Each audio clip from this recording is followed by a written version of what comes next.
See, today we will have Heisenberg's uncertainty principle.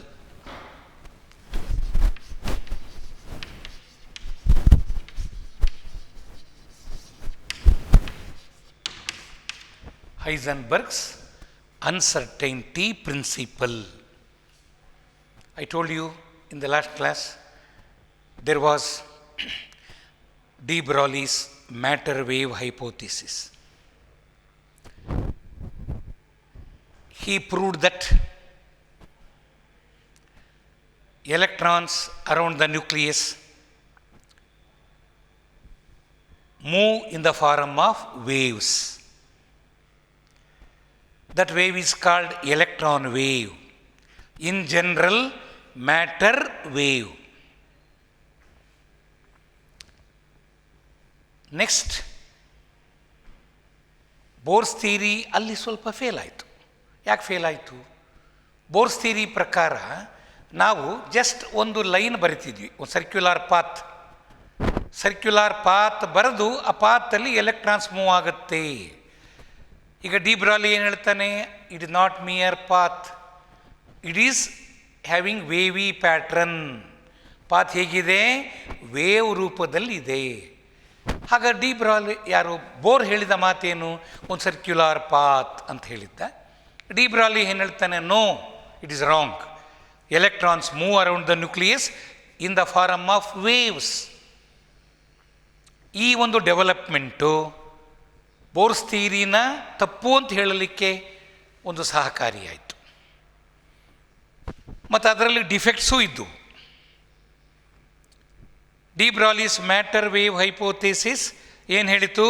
Electron wave ರೂಪದಲ್ಲಿ ಚಲಿಸುತ್ತೆ ಅನ್ನೋದರ ಆಧಾರದ ಮೇಲೆ ಬೋರ್ ಹೇಳಿದ ಮಾತು ತಪ್ಪು ಅಂತಲೂ ಪ್ರೂವ್ ಮಾಡಿತು. ಆಮೇಲೆ ನೆಕ್ಸ್ಟ್ ಹೇಳಿದ್ಯಾವುದು? ಈ ಹೈಸನ್ಬರ್ಗ್ಸ್ ಅನ್ಸರ್ಟೆಂಟಿ ಪ್ರಿನ್ಸಿಪಲ್. ಇದೇನು ಹೇಳುತ್ತೆ ನಮಗೆ ಅಂದರೆ, ಇಟ್ ಈಸ್ ಸ್ಟೇಟ್ಮೆಂಟ್ ಕೇಳಿ, it is impossible to predict,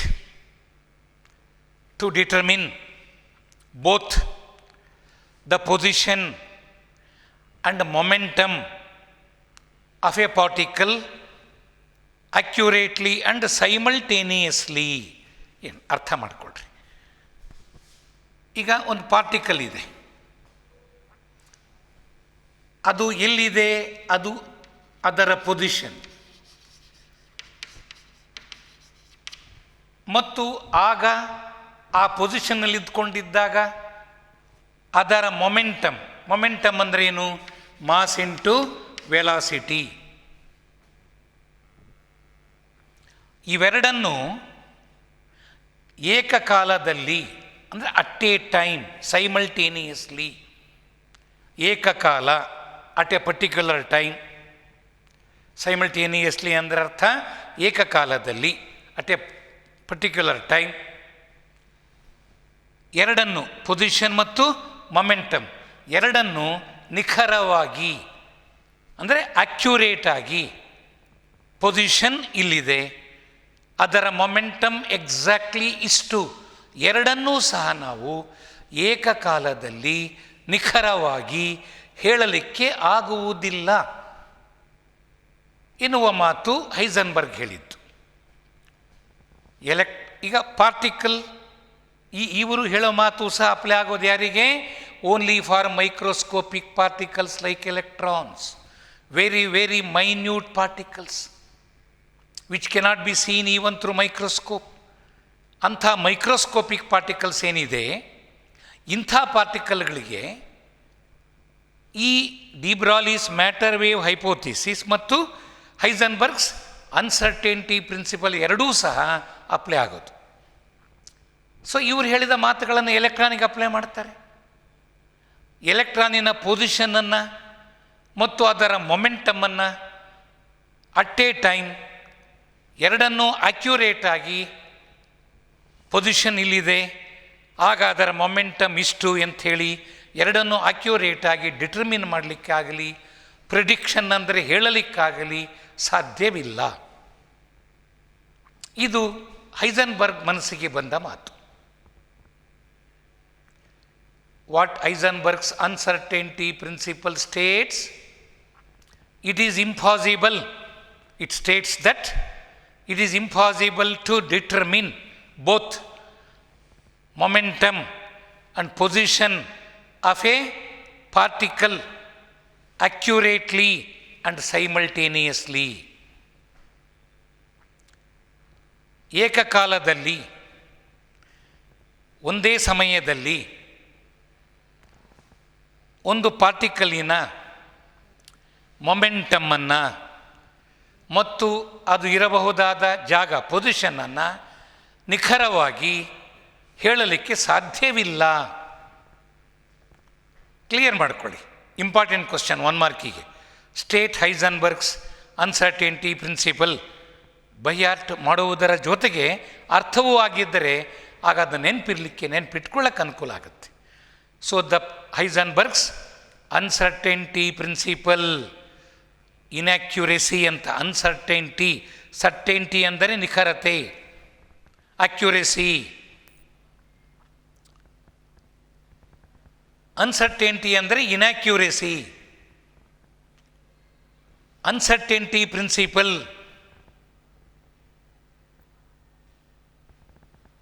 Heisenberg ಹೇಳಿದಂತಹ ಇನ್ಯಾಕ್ಯುರೇಸಿಗೆ ಸಂಬಂಧಪಟ್ಟ ಪ್ರಿನ್ಸಿಪಲ್. ಅಂದ್ರೆ ಅರ್ಥ ಅವರೇನು ಹೇಳ್ತಾರೆ, ನಾವು ಎಲೆಕ್ಟ್ರಾನಿನ ಪೊಸಿಷನನ್ನು ಅಕ್ಯುರೇಟಾಗಿ ಹೇಳಲಿಕ್ಕೆ ಹೋದರೆ ಮೊಮೆಂಟಮ್ ಇನ್ಯಾಕ್ಯುರೇಟ್ ಆಗುತ್ತೆ. ಎರಡನ್ನೂ ಅಟ್ ಎ ಟೈಮ್ ಅಕ್ಯುರೇಟಾಗಿ ಹೇಳಲಿಕ್ಕಾಗಲ್ಲ. ಒಂದನ್ನು ಅಕ್ಯುರೇಟ್ ಮಾಡಲಿಕ್ಕೆ ನೀವು ಪ್ರಯತ್ನ ಪಟ್ಟಲ್ಲಿ ಇನ್ನೊಂದು ಇನ್ಯಾಕ್ಯುರೇಟ್ ಆಗುತ್ತೆ. ಅದನ್ನು ಅಕ್ಯುರೇಟ್ ಮಾಡಲಿಕ್ಕೆ ಹೋದರೆ ಇದು ಇನ್ಯಾಕ್ಯುರೇಟ್ ಆಗುತ್ತೆ.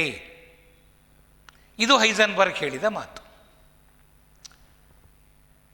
ಇದನ್ನು ಸ್ವಲ್ಪ ಎಲೆಕ್ಟ್ರಾನಿಗೆ ಅಪ್ಲೈ ಮಾಡಿದರೆ, ಈಗ ನ್ಯೂಕ್ಲಿಯಸ್ ಇದೆ, ಇದು ಬೋರ್ ಹೇಳಿದಂತಹ ಕೆ ಶೆಲ್,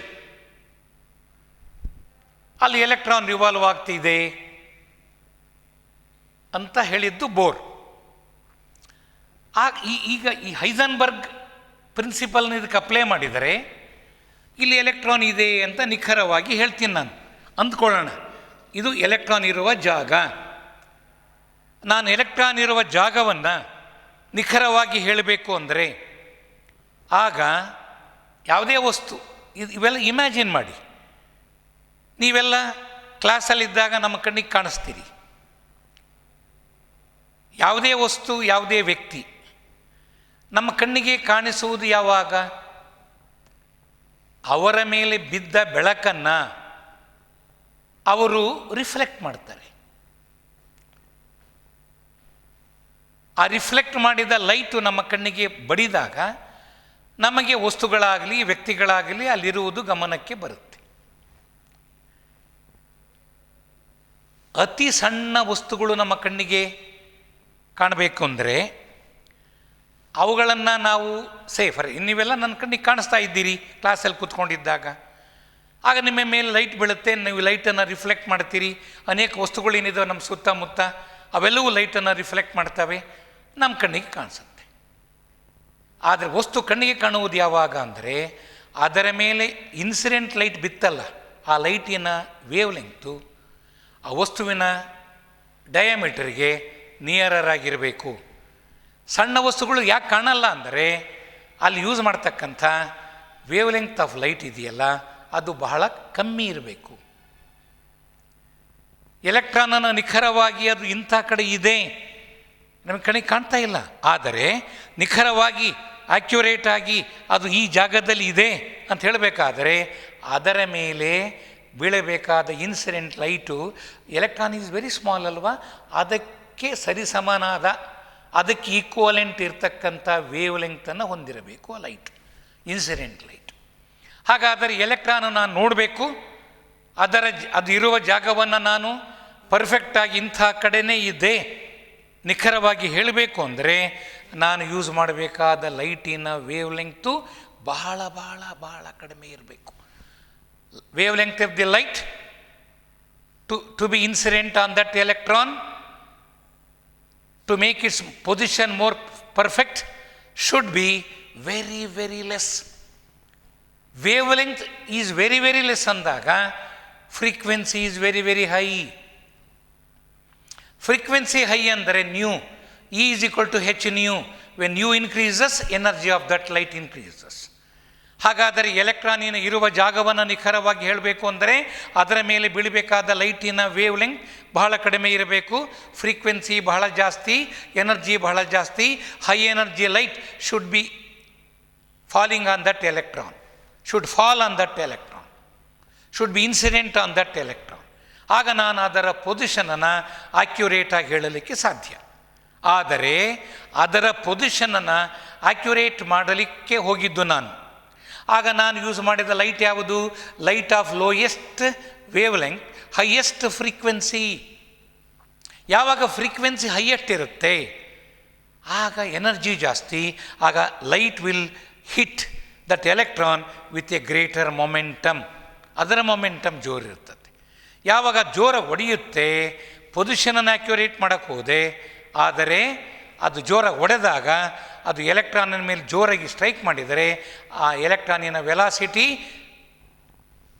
ಕರೆಕ್ಟಾಗಿ ಇಷ್ಟೇ ಇದೆ ಅಂತ ಎಕ್ಸ್ಪ್ಲೇನ್ ಮಾಡೋಕ್ಕಾಗಲ್ಲ, ಅದು ವೇರಿಯೇಷನ್ ಆಗುತ್ತೆ ಆ ಕ್ಷಣದಲ್ಲಿ.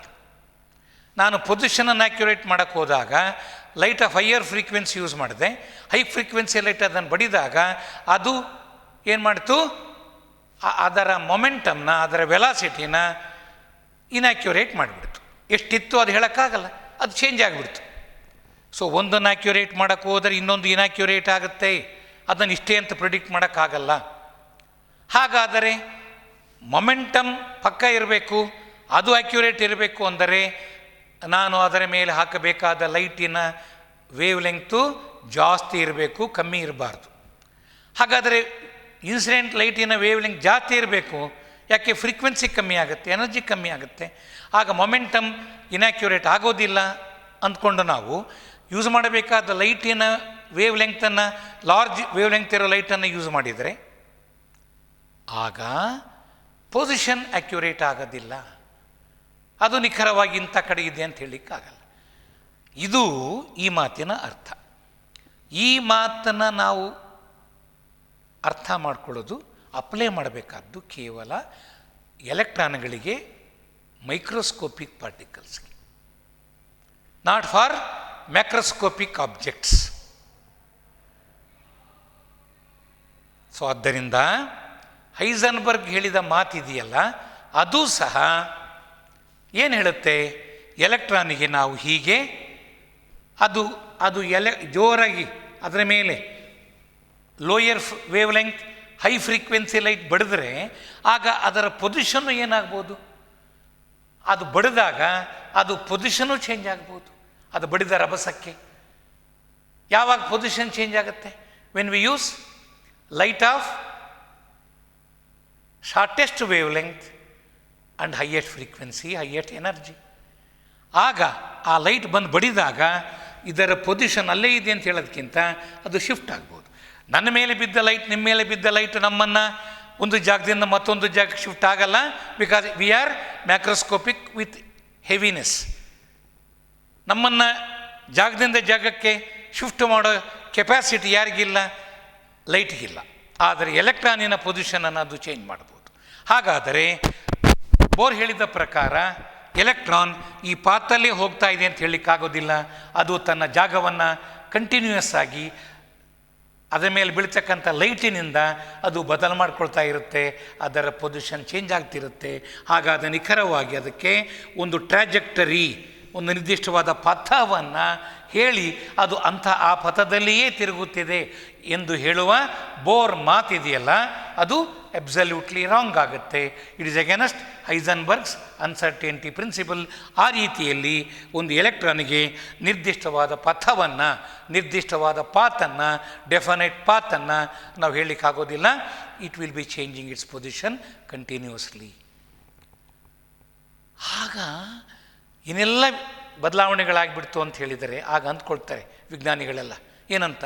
ಹಾಗಾದರೆ ನಾವು ಆರ್ಬಿಟ್ ಅಂತಂದರೆ ಪಾತ್, ಪಥ, ದಾರಿ. ಆದರೆ ಈಗ ಅದರ ಬದಲು ಏನು ಹೇಳ್ತಾರೆ? ಈ ಬದಲಾದಂತಹ ಜ್ಞಾನದ ಆಧಾರದ ಮೇಲೆ ಹಾಗಾದರೆ ಎಲೆಕ್ಟ್ರಾನಿಗೆ ನಿರ್ದಿಷ್ಟವಾದ ಪಥವನ್ನು ತೋರಿಸ್ಲಿಕ್ಕಾಗೋದಿಲ್ಲ. It is not correct to fix a path, an orbit for the movement of the electron.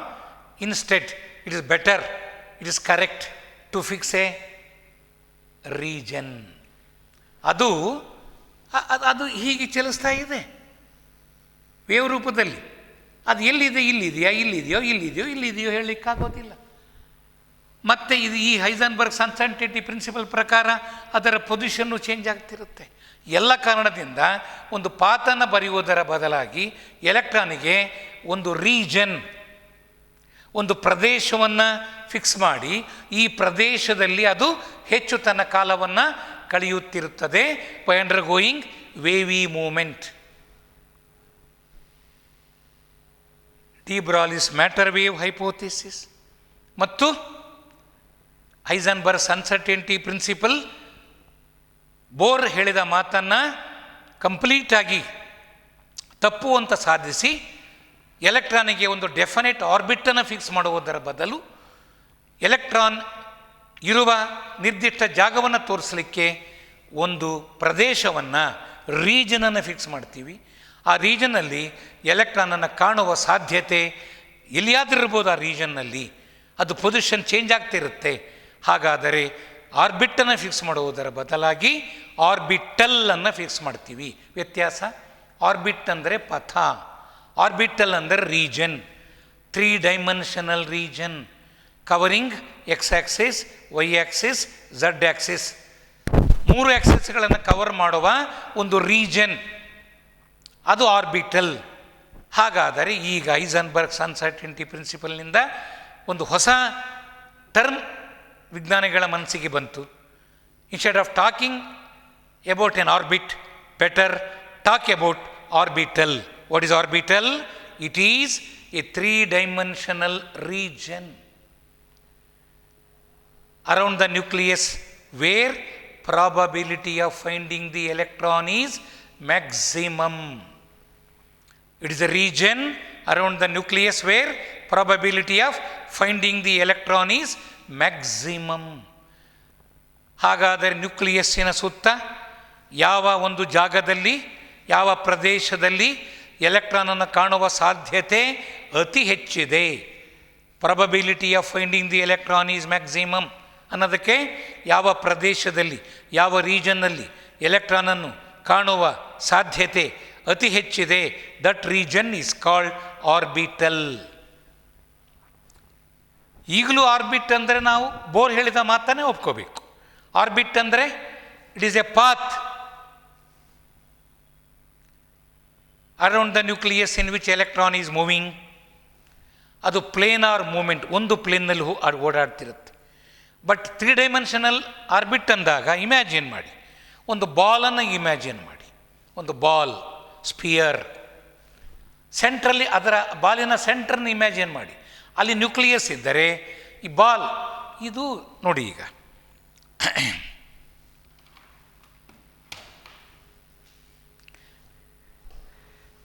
ಈಗ ಹೀಗೆ ನಾನು ಒಂದು ಸರ್ಕ್ಯುಲಾರ್ ಪಾತ್, ಇದು ಸರ್ಕ್ಯುಲಾರ್ ಪಾತ್, ಇದು 2 ಡೈಮೆನ್ಷನ್ಸ್ ಅಷ್ಟೇ, ಒಂದು ಪ್ಲೇನ್ ಅಂತೀವಿ ನಾವು ಅದನ್ನು. ಹಿಂಗೆ ಓಡಾಡ್ತಿದ್ರೆ ಆರ್ಬಿಟ್ ಮೂಮೆಂಟ್ ಈಸ್ ಇನ್, ಅದನ್ನ ಪ್ಲೇನಾರ್ ಮೂಮೆಂಟ್ ಅಂತೀವಿ. ಬಟ್ ಆರ್ಬಿಟಲ್ ಮೂಮೆಂಟಿನ ಅರ್ಥ ಆ ಬಾಲಿನ ಒಳಗೆ, ಆ ಬಾಲಿನ ಆಕಾರದಲ್ಲಿ ಅದು ಓಡಾಡ್ಕೊಂಡಿರುತ್ತೆ. ಅದು ಚೇಂಜ್ ಆಗ್ಬೋದು, ಪೊಸಿಷನ್ ಚೇಂಜ್ ಮಾಡ್ಕೊತ ಅದು ವೇವ್ ಪ್ಯಾಟರ್ನಲ್ಲಿ ಓಡಾಡ್ತಿದ್ದಾಗ it will be covering 3 dimensional region. ಅದನ್ನು ನಾವು ಆರ್ಬಿಟಲ್ ಅಂತ ಕರಿತೀವಿ. ಸೊ ಇನ್ನು ಮುಂದೆ ನಾವು ಹೆಚ್ಚು ಆರ್ಬಿಟಲ್ ಪದಗಳನ್ನು ಉಪಯೋಗಿಸ್ತೀವಿ, ಆರ್ಬಿಟಲ್ ಪದವನ್ನು ಉಪಯೋಗಿಸ್ತೀವಿ. ಆರ್ಬಿಟ್ಗೂ ಆರ್ಬಿಟಲ್ಗೂ ಡಿಫರೆನ್ಸ್ ಏನು ಅಂತ ಕೇಳ್ತಾರೆ, ಇಂಪಾರ್ಟೆಂಟ್ ಕ್ವಶನ್ ಅದು. ನೋಟ್ಸಲ್ಲಿ ಇದೆ, ಒಂದು 2 ಡಿಫರೆನ್ಸ್ ಕೊಟ್ಟಿದ್ದೀವಿ ನಾವು, ಅಷ್ಟು ನೆನ್ಪಿಟ್ಕೊಂಡು ಬರೀರಿ. What is an orbit? It is A path around the nucleus in which electron is revolving. ಅದು ಬೋರ್ ಹೇಳಿದ ಮಾತನ್ನು ಇಟ್ಕೊಂಡು ಹೇಳ್ತೀವಿ ಅಷ್ಟೇ, ಅದು ಕರೆಕ್ಟ್ ಅಲ್ಲ. ಡಿಫರೆನ್ಸ್ ಕೂಡ ಕೇಳ್ತೀವಿ. Orbital is 3 dimensional region around the nucleus in which probability of finding the electron is maximum. Second, ಇದು 2 ಡೈಮೆನ್ಷನಲ್ ಮೋಷನ್, ಬರೀ x and y dimension cover ಮಾಡೋ ಮೋಷನ್ ಅದು. ಇದು 3 ಡೈಮೆನ್ಷನಲ್ ಮೋಷನ್. ಯಾವುದು ಆರ್ಬಿಟಲಲ್ಲಿರುವ ಮೂಮೆಂಟ್ ಇದೆಯಲ್ಲ, ಅದು 3 ಡೈಮೆನ್ಷನಲ್ ಮೂಮೆಂಟ್. ಇಂಥದ್ದೊಂದು 2 ಡಿಫರೆನ್ಸನ್ನು ನೆನ್ಪಿಟ್ಕೊಂಡು ಬರೀರಿ. ಇಂಪಾರ್ಟೆಂಟ್ ಕ್ವಶನ್, 2 ಮಾರ್ಕ್ ಇಟ್ಟು ಕೇಳ್ತಾರೆ. Difference between orbit and orbital. Okay. ಆ ನಂತರ ಎಲೆಕ್ಟ್ರಾನನ್ನು ವೇವ್ ಪ್ಯಾಟರ್ನಲ್ಲಿ ಓಡಾಡ್ತಿದೆ ಅಂತ ಕನ್ಫರ್ಮ್ ಆದ ಮೇಲೆ ಸ್ಕ್ರಾಡಿಂಜರ್ ಎನ್ನುವ ಮಹಾಶಯ ಎಲೆಕ್ಟ್ರಾನಿನ ಮೂಮೆಂಟಿಗೆ ಒಂದು ಈಕ್ವೇಷನ್ ಡಿರೈವ್ ಮಾಡಿದ. ಅದು ಸ್ವಲ್ಪ ಅಸಾಧ್ಯವಾದ ಈಕ್ವೇಷನ್. ಅದನ್ನು ಅರ್ಥ ಮಾಡ್ಕೊಳ್ಳಿಕ್ಕೆ ನಮಗೆ ಗೊತ್ತಿರೋ ನಿಮಗೆ ಗೊತ್ತಿರೋ ಒಂದು ಏನು ಮ್ಯಾಥಮೆಟಿಕ್ಸ್ ಸಾಕಾಗಲ್ಲ. ಫೈನಲ್ BSc ಮಕ್ಕಳಿಗೆ ಹೇಳ್ಕೊಡ್ತಾರೆ ಸ್ಕ್ರಾಡಿಂಜರ್ ವೇವ್ ಈಕ್ವೇಷನ್ ಡೆರಿವೇಷನ್. ಅಲ್ಲಿವರೆಗೂ ಅವ್ರು ಏನು ಕಲಿತಾರೆ ಮ್ಯಾಥ್ಸು, ಅದರ ಆಧಾರದ ಮೇಲೆ ಅರ್ಥ ಮಾಡ್ಕೊಳ್ಳಿಕ್ಕೆ ಸಾಧ್ಯ ಆಗುತ್ತೆ. ಅದಕ್ಕೆ ಈ ಸ್ಟೇಜಿನಲ್ಲಿ ನಾವು ನಿಮಗೆ ಸ್ಕ್ರಾಡಿಂಜರ್ ವೇವ್ ಈಕ್ವೇಷನ್ ಡಿರೈವೇಷನ್ ಅದೆಲ್ಲ ಡೀಟೇಲಾಗಿ ಹೇಳ್ಕೊಡೋಕ್ಕಾಗಲ್ಲ, ಸಿಂಪ್ಲಿಫೈಡ್ ಫಾರಮ್ನಲ್ಲೂ ಆಗಲ್ಲ. ಆಗ ನೆನ್ಪಿಟ್ಕೊಳ್ಳಿ, ಯಾವಾಗ ಎಲೆಕ್ಟ್ರಾನು ವೇವ್ ರೂಪದಲ್ಲಿ ಚಲಿಸುತ್ತದೆ ಎನ್ನುವುದು ಪ್ರೂವ್ ಆಯಿತು, ಅದರ ಆಧಾರದ ಮೇಲೆ ಅದಕ್ಕೆ ಆ ವೇವ್ ಮೂಮೆಂಟಿಗೆ ಒಂದು ಈಕ್ವೇಷನ್ ಡಿರೈವ್ ಮಾಡಿ, ಆ ಈಕ್ವೇಷನಿನ ಸಹಾಯದಿಂದ ಅದರ ಆಧಾರದ ಮೇಲೆ on the basis of that equation ಇವತ್ತು ಮಾಡರ್ನ್ ಅಟಾಮಿಕ್ ಸ್ಟ್ರಕ್ಚರ್ನ ಇಮ್ಯಾಜಿನ್ ಮಾಡ್ತಾರೆ. ಇನ್ನು ಮುಂದೆ ವರ್ಡ್ಸ್ಗಿಂತ ಹೆಚ್ಚಾಗಿ ಮ್ಯಾಥಮೆಟಿಕ್ಸ್ ಇಂಪಾರ್ಟೆಂಟ್.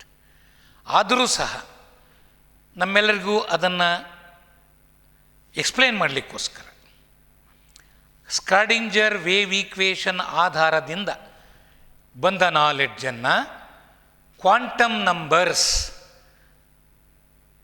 4 ಕ್ವಾಂಟಮ್ ನಂಬರ್ಸ್ ಇದ್ದಾವೆ. ಕ್ವಾಂಟಮ್ ನಂಬರ್ಸ್ನ ಆಧಾರದ ಮೇಲೆ ಆ ವೇವ್ ಈಕ್ವೇಷನ್ನಿಂದ ಕ್ವಾಂಟಮ್ ನಂಬರ್ಸನ್ನು ಇಮ್ಯಾಜಿನ್ ಮಾಡಿ ಅವುಗಳ ಸಹಾಯದಿಂದ ನಮಗೆ ಇವತ್ತಿನ ಮಾಡರ್ನ್ ಅಟಾಮಿಕ್ ಸ್ಟ್ರಕ್ಚರ್ನ ಎಕ್ಸ್ಪ್ಲೈನ್ ಮಾಡಿದ್ದಾರೆ. ಹಾಗಾದರೆ ಈಗ ನಿಮ್ಮ ಮುಂದೆ ನಾನು ಕ್ವಾಂಟಮ್ ನಂಬರ್ಸ್ ಬಗ್ಗೆ ಮಾತನಾಡ್ತೀನಿ. ಸೊ ನೆನಪಿರಲಿ, Heisenberg's uncertainty principle, de Broglie's wave equation ಇವೆಲ್ಲದರ ಡೆವಲಪ್ಮೆಂಟ್ ಆದ ಮೇಲೆ ಸ್ಕ್ರಾಡಿಂಜರ್ ವೇವ್ ಈಕ್ವೇಷನ್ ಬಂದು ಅದ್ಭುತವಾದ ಮ್ಯಾಥಮೆಟಿಕ್ಸ್ನ ಅಪ್ಲೈ ಮಾಡಿ ನ್ಯೂಕ್ಲಿಯಸ್ ಸುತ್ತ ಎಲೆಕ್ಟ್ರಾನನ್ನು ಕಾಣುವ ಸಾಧ್ಯತೆ ಯಾವ ಯಾವ ಜಾಗದಲ್ಲಿ ಎಷ್ಟೆಷ್ಟಿದೆ ಅನ್ನುವುದನ್ನು ಆ ವೇವ್ ಈಕ್ವೇಷನಿಂದ ಕಂಡುಹಿಡಿದು ಅದರ ಆಧಾರದ ಮೇಲೆ ಕ್ವಾಂಟಮ್ ನಂಬರನ್ನು ಕಲ್ಪಿಸಿಕೊಂಡು ನಮಗೆ ಕ್ವಾಂಟಮ್ ನಂಬರ್ಗಳ ಮೂಲಕ ಇವತ್ತಿನ ಮಾಡರ್ನ್ ಅಟಾಮಿಕ್ ಸ್ಟ್ರಕ್ಚರ್ನ ಎಕ್ಸ್ಪ್ಲೈನ್ ಮಾಡಿದ್ದಾರೆ.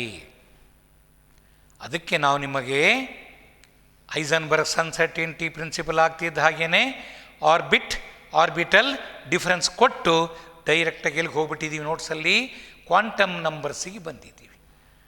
So these are very essential to understand present day structure of the atom.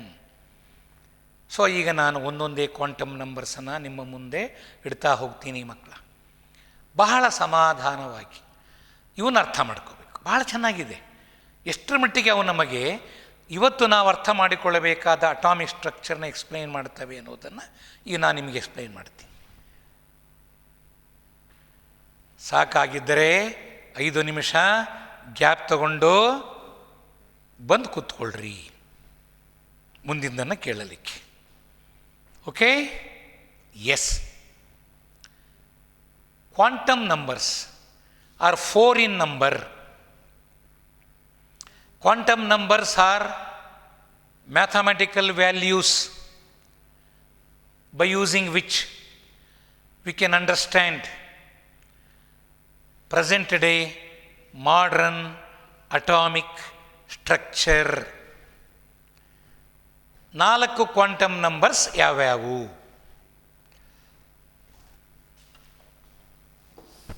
Principal quantum number ಮೊದಲನೇದು. ಅದಕ್ಕೆ symbol small N, Bohr's integer ಅಂತ ಲಾಸ್ಟ್ ಕ್ಲಾಸಲ್ಲಿ ಹೇಳ್ತಿದ್ನೆಲ್ಲ. mvr = nh/2π. ಅಲ್ಲಿ n ಬಂದಿತ್ತಲ್ಲ, ಅಲ್ಲಿ ಆರ್ಬಿಟ್ಟಿನ ವ್ಯಾಲ್ಯೂ ಅದು 1ನೇ ಆರ್ಬಿಟ್ ಆಗಿದ್ದರೆ n ಬೆಲೆ 1, 2ನೇ ಆರ್ಬಿಟ್ ಬೋರ್ ಥಿಯರಿ ಪ್ರಕಾರ n ಬೆಲೆ 2 ಇದ್ದರೆ ಹಂಗೆ. ಹಾಗಾದರೆ ಪ್ರಿನ್ಸಿಪಲ್ ಕ್ವಾಂಟಮ್ ನಂಬರ್ ಈ small n. It is identical with Bohr's integer n. ಆಮೇಲೆ ಬಂದಿದ್ದು azimuthal quantum number small l.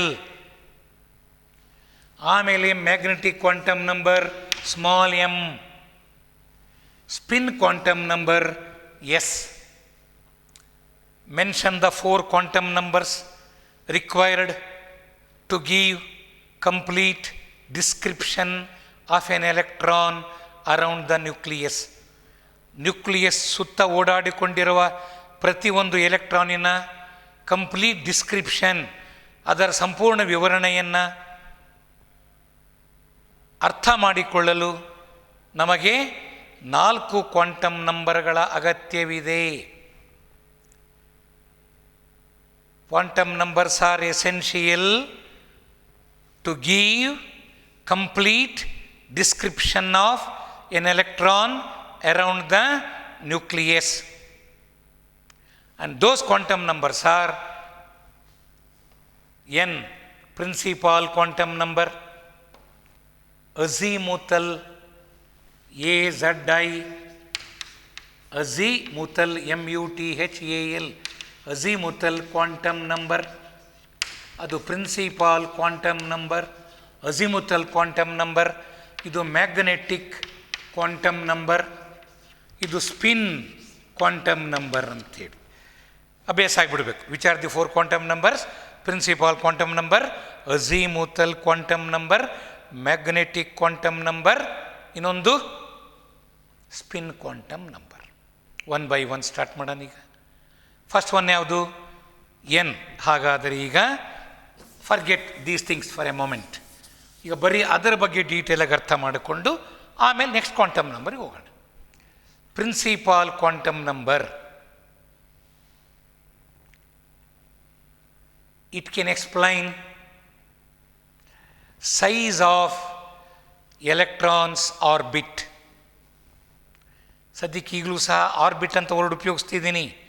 Orbit ಅಂದರೆ ಈಗ ನಾನು ಹೇಳೋ ಪ್ರಕಾರ ಮೇನ್ ಶೆಲ್ ಅಂತ. ಮೇನ್ ಶೆಲ್ಗೆ ಆರ್ಬಿಟ್ ಅಂತ ಕರಿತೀವಿ. ಆದರೆ ಬೋರ್ ಹೇಳಿದ ಆರ್ಬಿಟ್ ಅಲ್ಲ, ಇದು ಮೇನ್ ಶೆಲ್ಗೆ ಆರ್ಬಿಟ್ ಅಂತೀವಿ ನಾವು.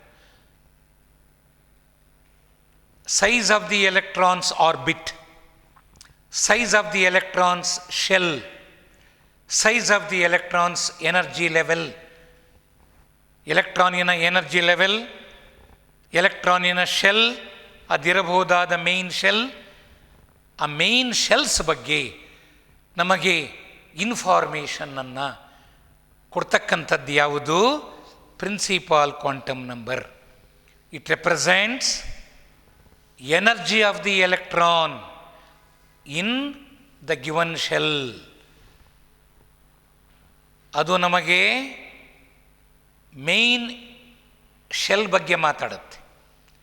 It give description regarding main shell, electron shell, electrons orbit.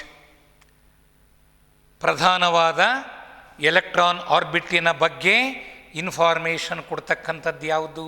Principal quantum number, main shell ಬಗ್ಗೆ. It describes size of that electrons orbit, size of the electron's orbit. It gives energy of the electron in that orbit. N can have all the possible integral values from 1 to infinity. n ಯಾವ ಬೆಲೆಗಳನ್ನು n ಕೊಡಬಹುದು? All integral 1, 2, 3, 4 up to infinity. All integral values from 1 to infinity. ಒಂದು ಎಲೆಕ್ಟ್ರಾನಿನ n ಬೆಲೆ ಒಂದು ಎಲೆಕ್ಟ್ರಾನಿನ principal quantum number 1 ಇದ್ದರೆ ಅದು ಮೊದಲನೇ ಆರ್ಬಿಟ್ನಲ್ಲಿದೆ, K ಶೆಲ್ಲಲ್ಲಿದೆ ಅಂತ ಈಗಲೂ ಹೇಳ್ತೀವಿ. ಆ ಮಾತು ಬೋರ್ ಹೇಳಿದ ಮಾತನ್ನು ಇಲ್ಲಿ ರಿಪೀಟ್ ಮಾಡ್ತೀವಿ. K shell, main shell. ಹಾಗಾದರೆ ಎನ್ ಬೆಲೆ ಒಂದು ಎಲೆಕ್ಟ್ರಾನ್ ಇದೆ, ಅದರ ಎನ್ ಬೆಲೆ 1 ಅಂದರೆ ಅದೆಲ್ಲಿದೆ? ಕೆ ಶೆಲ್ಲಲ್ಲಿದೆ. ಎನ್ ಬೆಲೆ 2 ಇದ್ದರೆ ಎಲ್ ಶೆಲ್, ಎನ್ ಬೆಲೆ 3 ಇದ್ದರೆ M shell, K L M N O ಅಂತ ಹೇಳಿದ್ನಲ್ಲ ಹಾಗೆ, K L M N O. N ಬೆಲೆ 4 ಇದ್ದರೆ K L M N, capital N, nth shell. K shell n ಬೆಲೆ 1, ಎಲ್ ಶೆಲ್ ಎನ್ ಬೆಲೆ 2, ಎಮ್ ಶೆಲ್ ಎನ್ ಬೆಲೆ 3, ಎನ್ ಶೆಲ್ ಎನ್ ಬೆಲೆ 4. ಹಾಗಾದರೆ ಪ್ರಿನ್ಸಿಪಲ್ ಕ್ವಾಂಟಮ್ ನಂಬರ್ ಬಗ್ಗೆ ಒಂದು 4 ಮಾತನಾಡಿ ಅಂದರೆ, it represents main shell and shape of the electrons orbit. Sorry, size, shape ಅಲ್ಲ. It represents main shell and size of the electron's orbit. It also gives energy of the electron in that orbit. Higher the n value, higher will be the energy. Higher the n value, higher will be the size of the shell in which electron is present. n ಬೆಲೆ 3, ಒಂದು ಎಲೆಕ್ಟ್ರಾನಿನ n ಬೆಲೆ 3 ಇದೆ, ಇನ್ನೊಂದು ಎಲೆಕ್ಟ್ರಾನಿನ N ಬೆಲೆ 4 ಇದೆ. ಇದರ್ಥ ಏನು? N ಬೆಲೆ 3 ಇರೋ ಎಲೆಕ್ಟ್ರಾನ್ ಎಲ್ಲಿದೆ? 3ನೇ ಶೆಲ್ಲಲ್ಲಿದೆ. ಎನ್ ಬೆಲೆ 4 ಇರೋ ಎಲೆಕ್ಟ್ರಾನ್ ಎಲ್ಲಿದೆ? 4ನೇ ಶೆಲ್ಲಲ್ಲಿದೆ. ಎನ್ ಬೆಲೆ ಜಾಸ್ತಿ ಇದ್ದರೆ energy of that shell is more. ಹಾಗಾದರೆ ಯಾವ ಎಲೆಕ್ಟ್ರಾನಿನ ಎನ್ ಬೆಲೆ 4 ಇದೆ? That electron has higher energy than electron having N value 3. So N ಬೆಲೆ, ಎಲೆಕ್ಟ್ರಾನಿನ ಎನ್ ಬೆಲೆ ಜಾಸ್ತಿ ಇದೆ ಎಂದರೆ ಅದರ ಎನರ್ಜಿನೂ ಜಾಸ್ತಿ ಮತ್ತು ಅದರ ಶೆಲ್ಲಿನ ಸೈಜು ಜಾಸ್ತಿ. ಹಾಗಾದರೆ ಈ ಎಲೆಕ್ಟ್ರಾನ್ ಇದೆಯಲ್ಲ, ಎನ್ ಬೆಲೆ 4 ಹೊಂದಿರುವ ಎಲೆಕ್ಟ್ರಾನ್, ಇದು ಈ ಶೆಲ್ಲಿನ ಸೈಜು ಎನ್ ಬೆಲೆ 3 ಎಲೆಕ್ಟ್ರಾನ್ ಆ ಶೆಲ್ಗಿಂತ ದೊಡ್ಡದು. ಹಾಗಾದರೆ ಎನ್ ಬೆಲೆ ಜಾಸ್ತಿ ಆಗ್ತಾ ಇದೆ ಎಂದರೆ size of the shell increases, energy of the electron in the shell increases. ಹಾಗಾದ್ರೆ ಎನ್ ಬೆಲೆ ಕಮ್ಮಿ ಇರೋದು ಯಾರಿಗೆ? ಕೆ ಶೆಲ್ಗೆ. ನ್ಯೂಕ್ಲಿಯಸ್ಸಿನ ಹತ್ತಿರದಲ್ಲಿರೋದು ಕೆ ಶೆಲ್, ಅದಕ್ಕೆ ಎನರ್ಜಿ ಕಮ್ಮಿ. ಎಲ್ ಶೆಲ್ ಎನರ್ಜಿ ದೂರ ಹೋದಂಗೆಲ್ಲ ಎನ್ ಬೆಲೆ ಜಾಸ್ತಿ ಆಗುತ್ತೆ, ಎನರ್ಜಿ ಜಾಸ್ತಿ ಆಗುತ್ತೆ. ಎಲ್ ಶೆಲ್ ಎನರ್ಜಿ ಕೆ ಶೆಲ್ಗಿನ ಜಾಸ್ತಿ, ಎಮ್ ಶೆಲ್ ಎನರ್ಜಿ ಎಲ್ ಶೆಲ್ಗಿನ ಜಾಸ್ತಿ, ಎನ್ ಶೆಲ್ ಎನರ್ಜಿ ಹಾಗೆ. ಈ 4 ಪಾಯಿಂಟ್ ಕೊಡೋಣ. ಏನು? It represents main shell and size of the electrons orbit. Second point, it represents the energy of the electron in the orbit. When n value increases, energy also increases. And n can have all the possible integral values from 1 to infinity. Shells with n values of 1, 2, 3, 4, etc. are called K shell, L shell, M shell, N shell. Finished. ಇದು main shell ಬಗ್ಗೆ ಮಾತಾಡುತ್ತೆ, ಸೈಜಿನ ಬಗ್ಗೆ ಮಾತಾಡುತ್ತೆ, energy ಬಗ್ಗೆ ಹೇಳುತ್ತೆ ನಮಗೆ. N can have values from 1 to infinity. N ಬೆಲೆಗಳು 1, 2, 3, 4 ಇದ್ದರೆ ಕ್ರಮವಾಗಿ ಅವನ್ನು K L M N shell ಅಂತ ಕರಿತೀವಿ. ಇದು ಪ್ರಿನ್ಸಿಪಾಲ್ ಕ್ವಾಂಟಮ್ ನಂಬರ್. ಯಾವ ಮೇನ್ ಶೆಲ್ಲಲ್ಲಿ ಎಲೆಕ್ಟ್ರಾನ್ ಇದೆ ಅಂತ ಹೇಳೋದು ಪ್ರಿನ್ಸಿಪಾಲ್ ಕ್ವಾಂಟಮ್ ನಂಬರ್. ಈಗ ನಾನೊಂದು ಸಣ್ಣ ಪ್ರಶ್ನೆ ಕೇಳ್ತೀನಿ, ಇಷ್ಟೆಲ್ಲ ಅರ್ಥ ಆದ ಮೇಲೆ. So there is n electron whose n value is 5. ಅದು ಎಷ್ಟನೇ ಶೆಲ್ಲಲ್ಲಿದೆ? 5ನೇ ಶೆಲ್ಲಲ್ಲಿದೆ. ಅದರ ಹೆಸರೇನು? 5ನೇ ಶೆಲ್ಲಲ್ಲ, K L M N O ಶೆಲ್ಲಲ್ಲಿ ಇದೆ ಆ ಎಲೆಕ್ಟ್ರಾನ್. ನ್ಯೂಕ್ಲಿಯಸ್ಗೆ ದೂರದಲ್ಲಿದೆ, ಅದರ ಎನರ್ಜಿನೂ ನಿಜವಾಗ್ಲೂ ಜಾಸ್ತಿ ಇದೆ. ಯಾರಿಗಿಂತ? 4ನೇ ಶೆಲ್, 3ನೇ ಶೆಲ್, 2ನೇ ಶೆಲ್, 1ನೇ ಶೆಲ್ಲಲ್ಲಿರೋ ಎಲೆಕ್ಟ್ರಾನ್ಗಿಂತ ಜಾಸ್ತಿ. ಇದನ್ನು ಕ್ಲಿಯರ್ ಮಾಡ್ಕೊಳ್ಳಿ ಮಕ್ಕಳ, ಸಣ್ಣ ವಿಷಯ ಇದು. What is n value of M shell, K L M 3 1 2 3 KLM ಹೀಗೆ. ಸೊ ಅಲ್ಲಿಗೆ ಪ್ರಿನ್ಸಿಪಾಲ್ ಕ್ವಾಂಟಮ್ ನಂಬರ್ ಬಗ್ಗೆ ನಾನು ಕ್ಲಿಯರ್ ಮಾಡಿದ್ದೀನಿ ನಿಮಗೀಗ ವಿಷಯಗಳನ್ನು. Next azimuthal quantum number.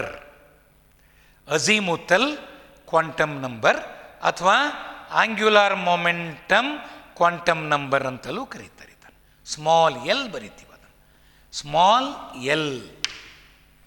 ಇದರ ಬಗ್ಗೆ ಇನ್ನೂ ಚೆನ್ನಾಗಿದೆ ವಿಷಯ, ಕ್ಲಿಯರ್ ಮಾಡ್ಕೊಳ್ಳಿ. Small l azimuthal quantum number or angular momentum quantum number l. This represents sub shell of the main shell. Main ಶೆಲ್ಲಿನ ಯಾವ ಸಬ್ ಶೆಲ್ಲಲ್ಲಿ ಎಲೆಕ್ಟ್ರಾನ್ ಇದೆ, ಹಾಗಾದರೆ ಶೆಲ್ಲಲ್ಲಿ ಸಬ್ ಶೆಲ್ಸ್ ಇರುತ್ತೆ.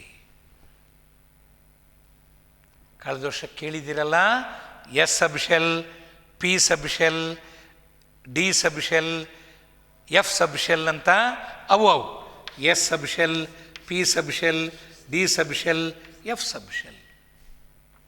ಸಬ್ ಶೆಲ್ ಬಗ್ಗೆ ಮಾಹಿತಿಯನ್ನು ಕೊಡ್ತಕ್ಕಂಥದ್ದು azimuthal quantum number. Main shell ಬಗ್ಗೆ ಮಾಹಿತಿ ಕೊಡ್ತಕ್ಕಂಥದ್ದು, ಮಾಹಿತಿ ಅಂದರೆ ಇನ್ಫಾರ್ಮೇಷನ್ ಕೊಡ್ತಕ್ಕಂಥದ್ದು principal quantum number. Principal quantum number of an electron represents main shell in which electron is present. Azimuthal quantum number represents subshell of the electron, subshell in which that electron is present. ಹಾಗಾದರೆ L ಅಂದರೆ azimuthal quantum number, it represents subshell. It also represents shape. ಅದು size ಆದರೆ ಇದು shape. ಆ electron ಆ ಸಬ್ಶೆಲ್ಲಿನ ಶೇಪನ್ನು ಹೇಳ್ತಕ್ಕಂಥದ್ದು azimuthal quantum number. ಶೆಲ್ಲಿನ ಸೈಜನ್ನು size ಇದು ಇಷ್ಟಿದೆ size ಕಮ್ಮಿ, ಇಷ್ಟಿದ್ರೆ ಸೈಜ್ ಜಾಸ್ತಿ, ಸೈಜ್ ಬಗ್ಗೆ ಹೇಳ್ತಕ್ಕಂಥದ್ದು principal quantum number. Size of what? Size of shell. ಆ ಶೆಲ್ಲಲ್ಲಿ ಸಬ್ ಶೆಲ್ಸ್ ಇದೆ, ಸಬ್ ಶೆಲ್ಲಿನ ಶೇಪನ್ನು ಹೇಳ್ತಕ್ಕಂಥದ್ದು ಅಝಿಮುಥಲ್ ಕ್ವಾಂಟಮ್ ನಂಬರ್. ಸಬ್ ಶೆಲ್ಲನ್ನು ರೆಪ್ರೆಸೆಂಟ್ ಮಾಡುತ್ತೆ, ಸಬ್ ಶೆಲ್ಲಿನ ಶೇಪ್ ಬಗ್ಗೆ ಹೇಳುತ್ತೆ. It represents shape or angular momentum of the electron in the given subshell. Then ಈಗ ವ್ಯಾಲ್ಯೂಸಿಗೆ ಬರ್ತೀವಿ. ಈಗ ನೋಡ್ರಿ, ಎನ್ ಎಲ್ ಇದು ಪ್ರಿನ್ಸಿಪಾಲ್, ಇದು azimuthal. This represents size, this represents shape. This represents main shell, this represents sub shell. ಹಂಗೆ ವ್ಯತ್ಯಾಸ ನೋಡ್ರಿ. N represents size of the main shell, this represent shape of the sub shell. ಇದು shell ಬಗ್ಗೆ ಹೇಳುತ್ತೆ, ಇದು ಸಬ್ shell ಬಗ್ಗೆ ಹೇಳುತ್ತೆ. ಮೊದಲು ಇದನ್ನು ಹೇಳಿ ಆಮೇಲೆ ಅದನ್ನು ಹೇಳೋಣ. N represents shell, L represents existence of sub shell. N represents size of the shell, this represents shape of the subshell. Okay, ಈಗ next, n can have values from 1 to infinity, l can have values from 0 to n minus 1. ಈ n ಇದೆಯಲ್ಲ ಅದರ ಮೇಲೆ depend ಆಗಿದೆ. ಅದ್ರ ಬಗ್ಗೆ explain ಮಾಡ್ತೀನಿ ನಾನೀಗ. l can have values starting from 0 up to what? n minus 1. Last value end ಆಗೋದಲ್ಲಿ n minus 1. ಏನಂತ ಹೆಂಗೆ ಅರ್ಥ ಮಾಡ್ಕೋಬೇಕು n ಬೆಲೆನ? ಅದನ್ನು ಹೇಳ್ತೀನಿ ನೋಡ್ರಿ. ಈಗ ಹಾಗಾದರೆ ಈಗ ಎಲ್ ಬೆಲೆಗಳನ್ನು ಹೇಳ್ತಾ ಹೋಗ್ತೀನಿ ನಾನು ನಿಮಗೆ. ಈಗ ಶೆಲ್ ತೊಗೊಳ್ಳೋಣ ಮೊದಲು. ಕೆ ಶೆಲ್ ಮೊದಲನೇ ಶೆಲ್ ಇದು, ಇದರ ಎನ್ ಬೆಲೆ 1. ಸೊ ಎನ್ ಬೆಲೆ ಗೊತ್ತಿದ್ದಾಗ ಎಲ್ ಬೆಲೆ ಬರಲಿಕ್ಕೆ ಸಾಧ್ಯ. ನಾವು ಶೆಲ್, ಯಾವ ಶೆಲ್ಲಲ್ಲಿ ನಾವು ಮಾತಾಡ್ತಿದ್ದೀವಿ ಸಬ್ ಶೆಲ್ ಬಗ್ಗೆ, ಯಾವ ಶೆಲ್ಲಿನ ಸಬ್ ಶೆಲ್ ಬಗ್ಗೆ ಮಾತನಾಡ್ತಿದ್ದೀವಿ, ಆ ಶೆಲ್ ಕೆ ಶೆಲ್ ಆಗಿದ್ದರೆ ಅದರ ಎನ್ ಬೆಲೆ 1. ಆ ಶೆಲ್ ಎಲ್ ಶೆಲ್ ಆಗಿದ್ದರೆ ಅದರ ಎನ್ ಬೆಲೆ 2. ಎನ್ ಬೆಲೆ 1 ಇದ್ದಾಗ what are all the possible values of L? Rule ಏನು ಹೇಳಿದೆ ನಾನು? What are all the possible values? 0 ಇಂದ ಆರಂಭಿಸಿ n minus 1 ವರೆಗೆ ಬರೆಯಿರಿ. All integral values in between. Start from 0 end with N minus one. N ಬೆಲೆ ಎಷ್ಟು? ಒನ್. ಎನ್ ಬೆಲೆ ಒನ್ ಇದ್ದಾಗ ಇಲ್ಲಿ ಎನ್ ಬೆಲೆ ಒನ್, ಎನ್ ಮೈನಸ್ ಒನ್ಗೆ ಎಂಡ್ ಆಗಬೇಕಲ್ಲ, ಒನ್ ಮೈನಸ್ ಒನ್ ಝೀರೋ. ಹಾಗಾದ್ರೆ ಎಲ್ ಬೆಲೆ ಕೆ ಶೆಲ್ಲಲ್ಲಿ ಎಲ್ ಬೆಲೆ ಸ್ಟಾರ್ಟ್ ಆಗಿದ್ದು ಝೀರೋಯಿಂದ ಎಂಡ್ ಆಗೋದು ಝೀರೋ ಹತ್ರ. ಫರ್ದರ್ ವ್ಯಾಲ್ಯೂಸ್ ಇಲ್ಲ. How many values of l are possible in K shell? Only one value, that value is zero. How many values? One. Which is that value? Zero. ಇಲ್ಲಿ ಬನ್ನಿ, N ಬೆಲೆ 2 ಇದ್ದಾಗ L ಬೆಲೆ ಇಲ್ಲಿಂದ start ಮಾಡಬೇಕು. Rule ಅದು, ಝೀರೋಯಿಂದ start ಮಾಡಬೇಕು. ಎಲ್ಲಿವರೆಗೆ ಬರ್ಕೊಂಡು ಹೋಗಬೇಕು? ಎನ್ ಮೈನಸ್ ಒನ್ ಬರುವವರೆಗೆ. ಎನ್ ಬೆಲೆ 2 ಇದೆ, ಹಾಗಾದರೆ ಝೀರೋಯಿಂದ ಸ್ಟಾರ್ಟ್ ಮಾಡು. ಝೀರೋ ಆದಮೇಲೆ ಬರುವ ನೆಕ್ಸ್ಟ್ ಇಂಟೆಗ್ರಲ್ ನಂಬರ್ ಯಾವುದು? 1, 0, 1, 2, 3. ಎಲ್ಲಿ ಸ್ಟಾಪ್ ಆಗುತ್ತೆ ನೋಡು? ಎನ್ ಬೆಲೆ 2, 2 ಮೈನಸ್ 1, ಇದು 1 ಮೈನಸ್ 1 0, 0ಗೆ ಸ್ಟಾಪ್ ಆಯಿತು. ಇಲ್ಲಿ 2, ಎನ್ ಮೈನಸ್ 1, 2 ಮೈನಸ್ 1 1. ಹಾಗಾದರೆ ಇದು 1. Stops at 1. ಅಲ್ಲಿ what are all the possible values of L? 0 and 1. In which shell? L shell, second shell. ನೋಡು, ಒಂದನೇ ಶೆಲ್ನಲ್ಲಿ ಒಂದು ಎಲ್ ಬೆಲೆ ಬರೆಯಬಹುದು, ಅದು 0. ಎರಡನೇ ಶೆಲ್ಲಲ್ಲಿ ಎಷ್ಟು ಎಲ್ ಬೆಲೆಗಳನ್ನು ಬರೆಯಬಹುದು? 0 and 1, 2 ವ್ಯಾಲ್ಯೂಸ್. ಎಮ್ ಶೆಲ್ಲಿಗೆ ಬನ್ನಿ. ಎಮ್ ಶೆಲ್ಲಿನ ಎನ್ ಬೆಲೆ 3. ಕಮಾನ್, ಎಲ್ ವ್ಯಾಲ್ಯೂಸ್ ಇಲ್ಲಿಂದ ಸ್ಟಾರ್ಟ್ ಮಾಡಬೇಕು, ಝೀರೋಯಿಂದ. ಪ್ರತಿಯೊಂದಕ್ಕೂ ಝೀರೋಯಿಂದ ಸ್ಟಾರ್ಟ್ ಮಾಡಬೇಕು. ಎನ್ ಬೆಲೆ 3 ಇದ್ದಾಗ ಇದು 0. ಇಲ್ಲಿವರೆಗೆ ಬರ್ಕೊಂಡು ಹೋಗಬೇಕು. ಎನ್ ಮೈನಸ್ 1, ಎನ್ ಎಷ್ಟು? 3, 3 ಮೈನಸ್ 1 2. ಅಲ್ಲಿಗೆ 0, next number 1, next number 2. Stop at 2 because l value stops at n minus 1. ಝೀರೋಯಿಂದ ಬರ್ತಕ್ಕಂಥ ಎಲ್ಲ integral values up to n minus 1. 0, 1, 2, 3 ಅಂತ ಬರ್ಕೊಂಡು ಹೋಗ್ತೀವಿ. ಇಲ್ಲಿ ನಿಲ್ಲಿಸ್ತೀವಿ, ಎನ್ ಮೈನಸ್ 1 ಬಂದಾಗ ನಿಲ್ಲಿಸ್ತೀವಿ. ಹಾಗಾದ್ರೆ ಇಲ್ಲಿ ಎನ್ ಬೆಲೆ 3, 3 minus 1 2. So we stop at 2. Next ನೋಡಿ, ಎನ್ ಶೆಲ್ಗೆ ಹೋದರೆ ಎನ್ ಶೆಲ್ ಎನ್ ಬೆಲೆ 4. ಎಲ್ ಬೆಲೆ ಹೇಳಿ ನೀವೇ? 0, 1, 2 ಹಿಂಗೆ ಬರ್ಕೊಂಡು ಹೋಗ್ತೀವಿ. ಇಲ್ಲಿವರೆಗೆ 4 ಇದೆ ಎನ್ ಬೆಲೆ. 4 ಮೈನಸ್ 1 ಬರುವವರೆಗೆ. 4 ಮೈನಸ್ 1 3. ಹಾಗಾದರೆ 0, 1, 2, 3. ಸೊ ನೋಡಿ, ಎನ್ ಬೆಲೆ 1 ಇದ್ದಾಗ ಓನ್ಲಿ 1. ಎನ್ ಬೆಲೆ 2 ಇದ್ದಾಗ 2 ವ್ಯಾಲ್ಯೂಸ್. ಎನ್ ಬೆಲೆ 3 ಇದ್ದಾಗ 3 ವ್ಯಾಲ್ಯೂಸ್. ಎನ್ ಬೆಲೆ 4 ಇದ್ದಾಗ 4 ವ್ಯಾಲ್ಯೂಸ್. ಹೀಗೆ ಈ ಎಲ್ ಬೆಲೆಗಳು ಏನು ಹೇಳ್ತಾವೆ ನಮಗೆ ಅಂದರೆ, how many l values are present, so many sub shells R present in that shell. ನೋಡು, ಕೆ ಶೆಲ್ ಒಂದನೇ ಶೆಲ್, ಅದರಲ್ಲಿ ಎಷ್ಟು ಸಬ್ ಶೆಲ್ಸ್ ಇದೆ? ಓನ್ಲಿ 1. ಎಷ್ಟು ಎಲ್ ಬೆಲೆಗಳನ್ನು ಬರೆಯಲಿಕ್ಕೆ ಸಾಧ್ಯ? Only 1. L value 0. How many l values we can write? Only 1 L value.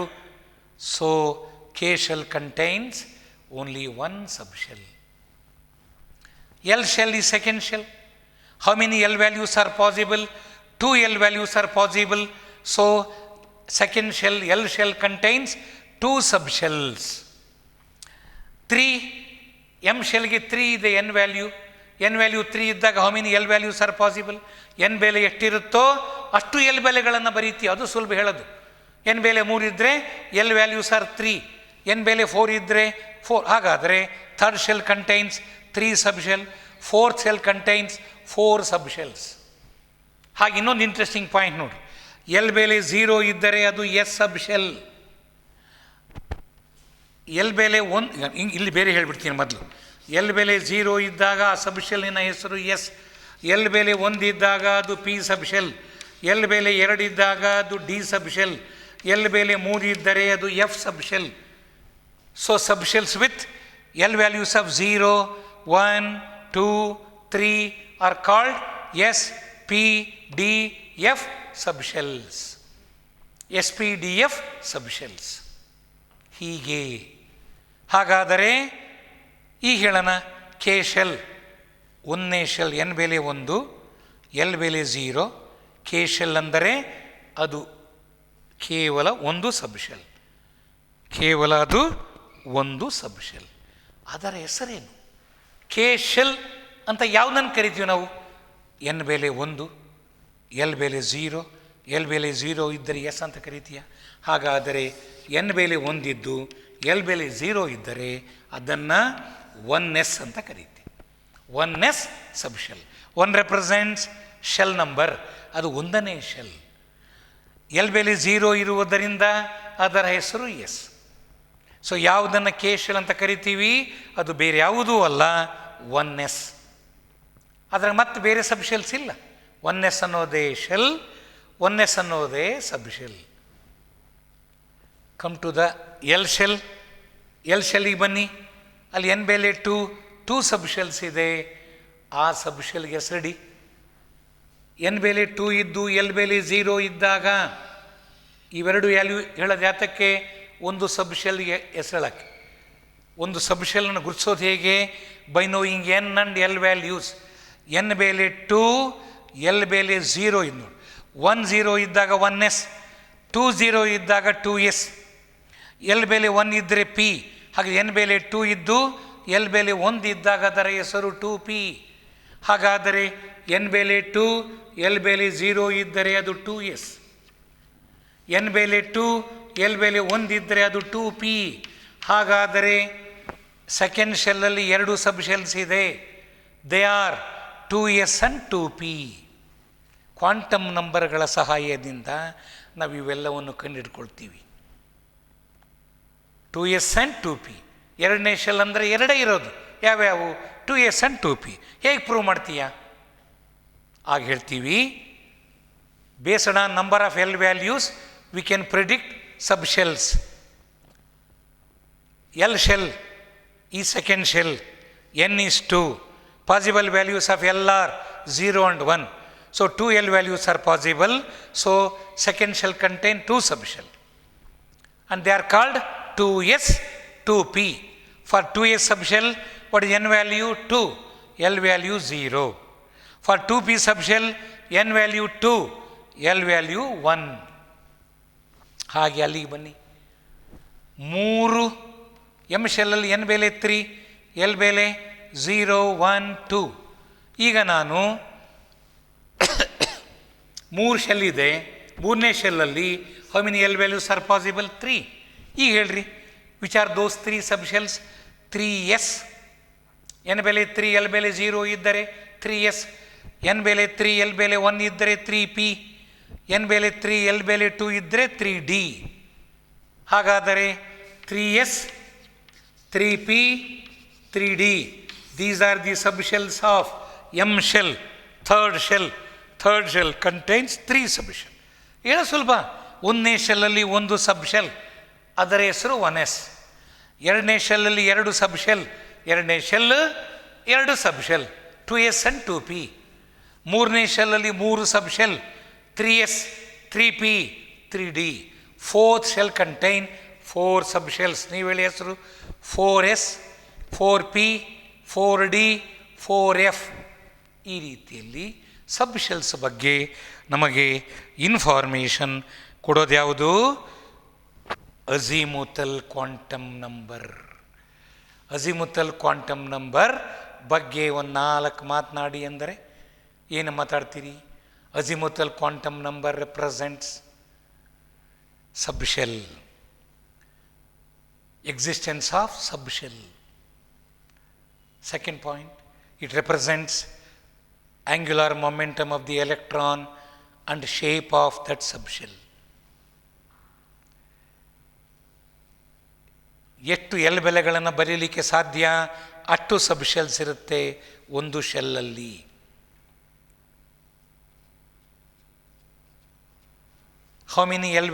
How to write L values? What are all the possible values of L?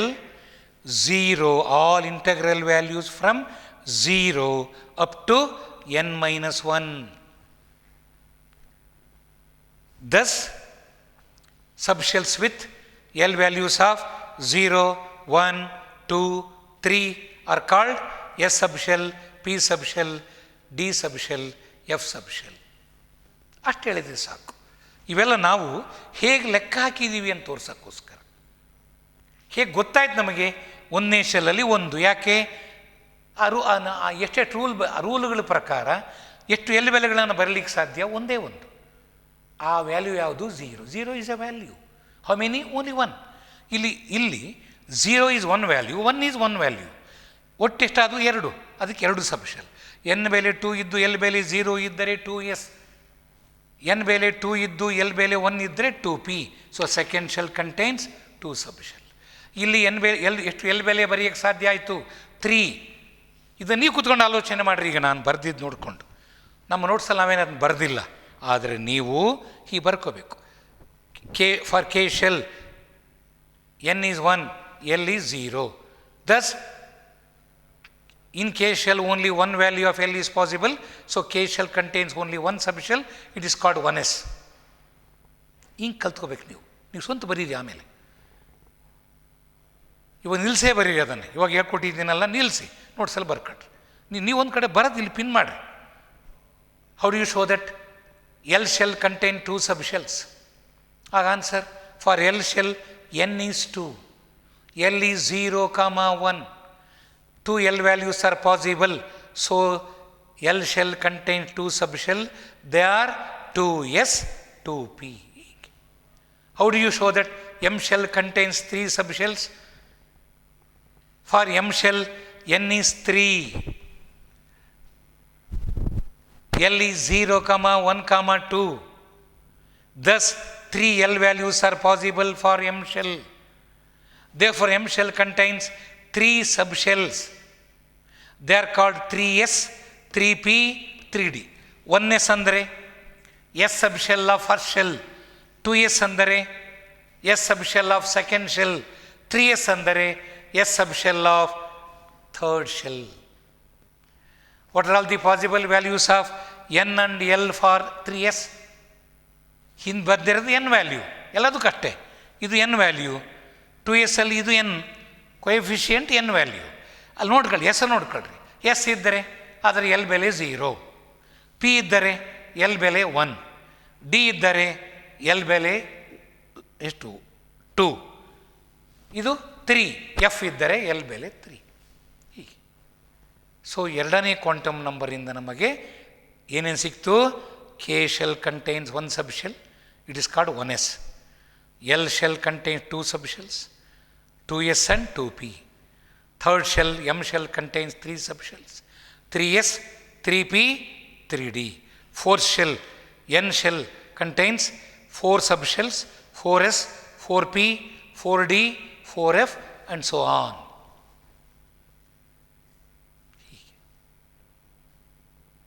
ಮೂರನೇ quantum ನಂಬರಿಗೆ ಬರೋಣ. ನೀವು ಕ್ವಶನ್ ಬರ್ಕೋಬೇಕೀಗ. How do you show that fifth shell contains 5 subshells? Fifth shell n value 5, l value 0ದಿಂದ start ಮಾಡ್ತೀವಿ. n - 1 ಅಂದರೆ 4, 5 - 1 4, 0 1 2 3 4, ಅಲ್ಲಿಗೆ 5. So Dus in fifth shell 5 L values are possible. So fifth shell contains 5 subshells. ನಮಗೆ ಇಲ್ಲಿವರೆಗೂ study ಮಾಡಲಿಕ್ಕೆ 4 subshell ಸಾಕಾಗಿದೆ. 5ನೇ ಸಬ್ಶೆಲ್ನ ಹೆಸರಿಟ್ಟಿಲ್ಲ. ಆದರೆ ಕೆಲವು ಬುಕ್ಕಲ್ಲಿ, ದೊಡ್ಡ ದೊಡ್ಡ ಡಿಗ್ರಿ ಬುಕ್ಸಲ್ಲಿ ಹೆಸರುಗಳು ಕಾಣಿಸ್ತವೆ.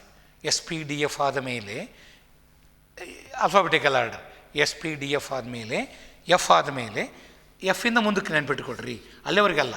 GHIJ K ಹೀಗೆ, ಇದು ಸ್ಮಾಲ್ ಕೆ. ಇವು ನೇಮ್ ಆಫ್ ದಿ ಸಬ್ಶೆಲ್ಸ್. 5ನೇ ಶೆಲ್ಲಲ್ಲಿ ಯಾವ್ಯಾವು? 5s, 5p, 5d, 5f, 5g. ಇನ್ನು ಆ್ಯಕ್ಚುಲಿ ನಮಗೇನು ಇಲ್ಲಿವರೆಗೂ ನಾವು ಎಲಿಮೆಂಟ್ಸ್ ಕಂಡುಹಿಡಿದಿದ್ದೀವಿ, ಅದರಲ್ಲಿ ಎಷ್ಟು ಎಲೆಕ್ಟ್ರಾನ್ಸ್ ಇದೆ, ಅಷ್ಟು ಎಲೆಕ್ಟ್ರಾನ್ ತುಂಬಲಿಕ್ಕೆ ಎಷ್ಟು ಮನೆಗಳು ಬೇಕು? ನಮಗೆ ಜಿ ಸಬ್ಶೆಲ್ ಇಲ್ಲಿಯವರೆಗಿನ್ನೂ ಬೇಕಾಗಿಲ್ಲ.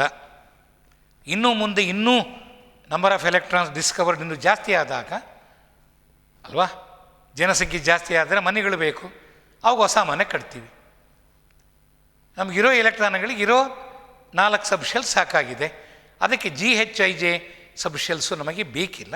ಅದಕ್ಕೆ ಅದರ ಗಮನ ಅವುಗಳ ಕಡೆ ನಮ್ಮ ಗಮನ ಹೋಗಬೇಕಾಗಿಲ್ಲ. ಆದರೆ ನಿಮಗೆ ಐಡಿಯಲ್ಲಿ SPDF ಆದಮೇಲೆ GHIJ ಆ ಟೈಪು ಹೆಸರನ್ನು ಇಡಬಹುದು. ಹಾಗೆ ಇಡಬಹುದು ಅಂತೇಳಿ ಪ್ಲ್ಯಾನ್ ಮಾಡಿಕೊಂಡಿದ್ದಾರೆ ವಿಜ್ಞಾನಿಗಳು. ನೆಕ್ಸ್ಟ್ ಕಮಿಂಗ್ ಟು ಎಫ್, ಯಾವುದು? ಮೂರನೇ ಕ್ವಾಂಟಮ್ ನಂಬರಿಗೆ ಬರ್ತೀನಿ ಮಕ್ಕಳ. ಮೂರನೇ ಕ್ವಾಂಟಮ್ ನಂಬರ್ ಯಾವುದು? ನಾನು ಹೇಳ್ತೇನಲ್ಲ, ಇವಾಗ ನಿಮಗೆ ಸಾಕಪ್ಪ, ಇವಾಗ ಅರ್ಥ ಆಗಿದೆ. ಮತ್ತು ಮೂರನೇ ಕ್ವಾಂಟಮ್ ನಂಬರ್ ಬಗ್ಗೆ ಮೇಷ್ ಕೇಳೋಕ್ಕೆ ಹೋದರೆ ಗೊತ್ತಾಗಿರೋದು ಮರ್ತೋಗ್ಬಿಡ್ತತೆ ಅಂದ್ಕೊಂಡ್ರೆ ಮತ್ತೆ 5 ನಿಮಿಷ ಗ್ಯಾಪ್ ತೊಗೊಂಡು ಬಂದು ಇನ್ನು ಕಂಟಿನ್ಯೂ ಮಾಡಿಕೊಡ್ರಿ. ನಾನು ಹೇಳಿಬಿಡ್ತೀನಿ. ಮೂರನೇ ಕ್ವಾಂಟಮ್ ನಂಬರ್ ಯಾವುದು? Magnetic quantum number. That represents orientation of subshell around the nucleus. ಒಂದು ಸಬ್ಶೆಲ್ ಹೇಗೆ ಓರಿಯೆಂಟ್ ಆಗಿದೆ ಅಂದರೆ, ಆ ಸಬ್ಶೆಲ್ ಹೀಗಿದೆಯಾ ಎಕ್ಸ್ ಆ್ಯಕ್ಸಿಸ್ಸಲ್ಲಿ, ಅದು ಶೇಪು ಬೈ ಚಾನ್ಸ್ ಅದು ಈ ಟೈಪ್ ಎಲಿಪ್ಟಿಕಲ್ ಶೇಪ್ ಇತ್ತು ಅಂದ್ಕೊ, ಅದು ಎಕ್ಸ್ ಆ್ಯಕ್ಸಿಸ್ಸಲ್ಲಿದೆಯೇ ಅಥವಾ ವೈ ಆ್ಯಕ್ಸಿಸ್ಸಲ್ಲಿದೆಯೇ ಅಥವಾ ಝಡ್ ಆ್ಯಕ್ಸಿಸ್ಸಲ್ಲಿದೆಯೇ, ಇದನ್ನು ಓರಿಯೆಂಟೇಷನ್ ಅಂತ ಕರಿತೀವಿ. ಆ ಸಬ್ಶೆಲ್ಲು ನ್ಯೂಕ್ಲಿಯಸ್ ಸುತ್ತ ಯಾವ ಓರಿಯೆಂಟೇಷನನ್ನು ಪಡೆದಿದೆ ಅದನ್ನು ಹೇಳ್ತಕ್ಕಂಥದ್ದು ಮ್ಯಾಗ್ನೆಟಿಕ್ ಕ್ವಾಂಟಮ್ ನಂಬರ್. ಅದು ಮೊದಲನೇ ಮಾತು. Magnetic quantum number represents orientation. ಹಿಂಗಿರ್ಬೋದು, ಹಿಂಗಿರ್ಬೋದು, ಹಿಂಗಿರ್ಬೋದು. ಹೇಗೆ ಓರಿಯೆಂಟ್ ಆಗಿದೆ? ಹಾಗಾದರೆ ಓರಿಯೆಂಟೇಷನ್ ಬಗ್ಗೆ ನಮಗೆ ಹೇಳ್ತಕ್ಕಂಥ ಕ್ವಾಂಟಮ್ ನಂಬರ್ ಯಾವುದು? Magnetic quantum number M.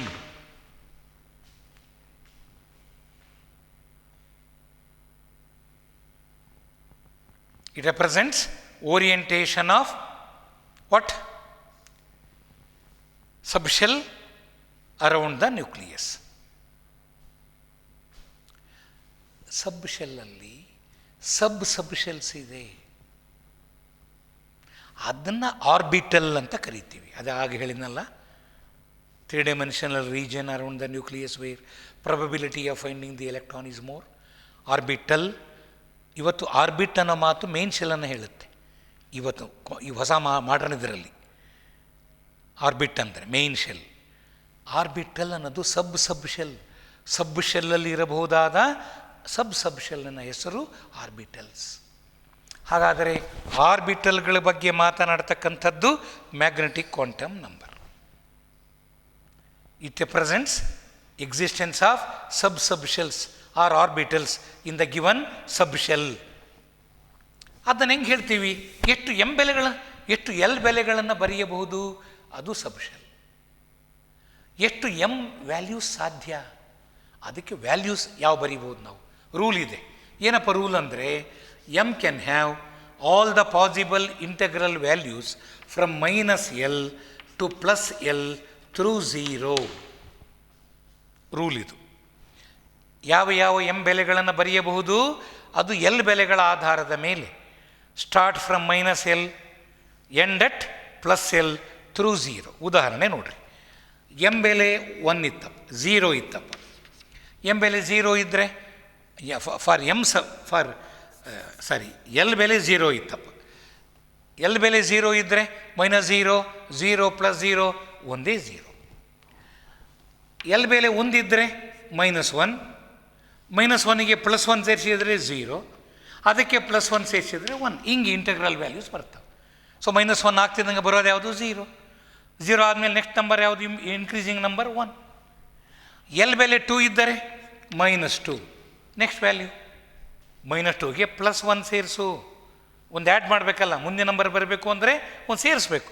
-2 + 1 +1 +1 -1 ಅಲ್ಲ, -2ನಲ್ಲಿ -2ಗೆ ಒಂದು ಸೇರಿಸ್ತೀವಿ ಅಲ್ಲ, ಕರೆಕ್ಟ್. -2ಗೆ +1 ಒಂದು ಸೇರಿಸು. -2 + 1 -1. So -1 is the next number. -2 ಆದ ಮೇಲೆ -1, -1ಗೆ +1 ಮಾಡು, 0, 0ಕ್ಕೆ +1 1, ಅದಕ್ಕೆ 1ಕ್ಕೆ +1 2. ಹಿಂಗೆ -2ಗಿಂತ -1 ದೊಡ್ಡದು. ನಂಬರ್ ಲೈನ್ ಬರಿತಿದ್ದೀರಲ್ಲ ಆ ಟೈಪ್. -2 -1 ಮ್ಯಾಥಮೆಟಿಕ್ಸಲ್ಲಿ ನಂಬರ್ ಲೈನ್ ಹಿಂಗೆ ತಾನೇ ಬರೆಯೋದು ನಾವು.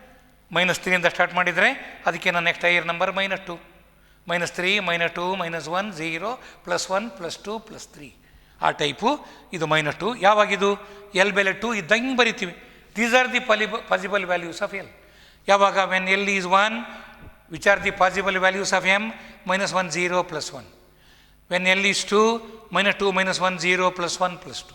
ವೆನ್ ಎಲ್ ಈಸ್ 3, -3, -2, -1, 0, +1, +2, +3 ಈ type. These are the values. ಹಾಗಾದರೆ ಈಗ ಇದನ್ನು ಒಂದೊಂದು ಸಬ್ ಶೆಲ್ ತಗೊಂಡು ಅದರಲ್ಲಿ ಎಷ್ಟು ಆರ್ಬಿಟಲ್ಸ್ ಇದೆ ನೋಡೋಣ. ಶೆಲ್ಲಲ್ಲಿ ಸಬ್ ಶೆಲ್ಸ್ ಎಷ್ಟು ಎಲ್ ಬೆಲೆಗಳನ್ನು ಬರಲಿಕ್ಕೆ ಸಾಧ್ಯ ಅಷ್ಟು. For K shell l is 0, 1. For L shell l is 0 and 1, 2 sub shells. 0, 1, 2, 3 sub shells. 0, 1, 2, 3, 4 ಹಂಗೆ ನಾವೀಗ ಶೆಲ್ಲಲ್ಲಿ ಸಬ್ ಶೆಲ್ಸ್ ಕಂಡುಹಿಡಿದ್ವಿ. ಈಗ ಸಬ್ ಶೆಲ್ಲಲ್ಲಿ ಸಬ್ ಶೆಲ್ಸ್ ಕಾಲ್ಡ್ ಆರ್ಬಿಟಲ್ಸ್ ಕಂಡುಹಿಡಿಯೋಣ. ಆರ್ಬಿಟಲ್ಸ್ ಈಗ ನೋಡಿ. ಹಾಗಾದರೆ ಎಸ್ ಸಬ್ ಶೆಲ್, ಪಿ ಸಬ್ ಶೆಲ್, ಇವು ಸಬ್ ಶೆಲ್ಸ್. ಇದರಲ್ಲಿ ಎಷ್ಟು ಆರ್ಬಿಟಲ್ಸ್ ಇದೆ, ಇದರಲ್ಲಿ ಎಷ್ಟು ಆರ್ಬಿಟಲ್ಸ್ ಇದೆ, ಇದರಲ್ಲಿ ಎಷ್ಟು ಆರ್ಬಿಟಲ್, ಇವು ಸಬ್ ಶೆಲ್ಸ್. ಇವು ಇದರ ಪ್ರತಿಯೊಂದರಲ್ಲೂ ಬರುವ sub shells are called orbitals.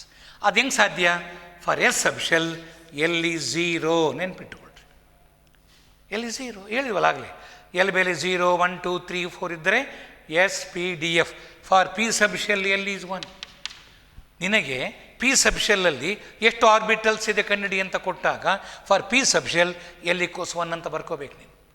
D ಸಬ್ ಶೆಲ್ಲಲ್ಲಿ ಎಷ್ಟು ಆರ್ಬಿಟಲ್ಸ್ ಕಂಡಿಡಿ ಅಂತ ಕೊಟ್ಟಾಗ ಎಲ್ ಬೆಲೆ 2.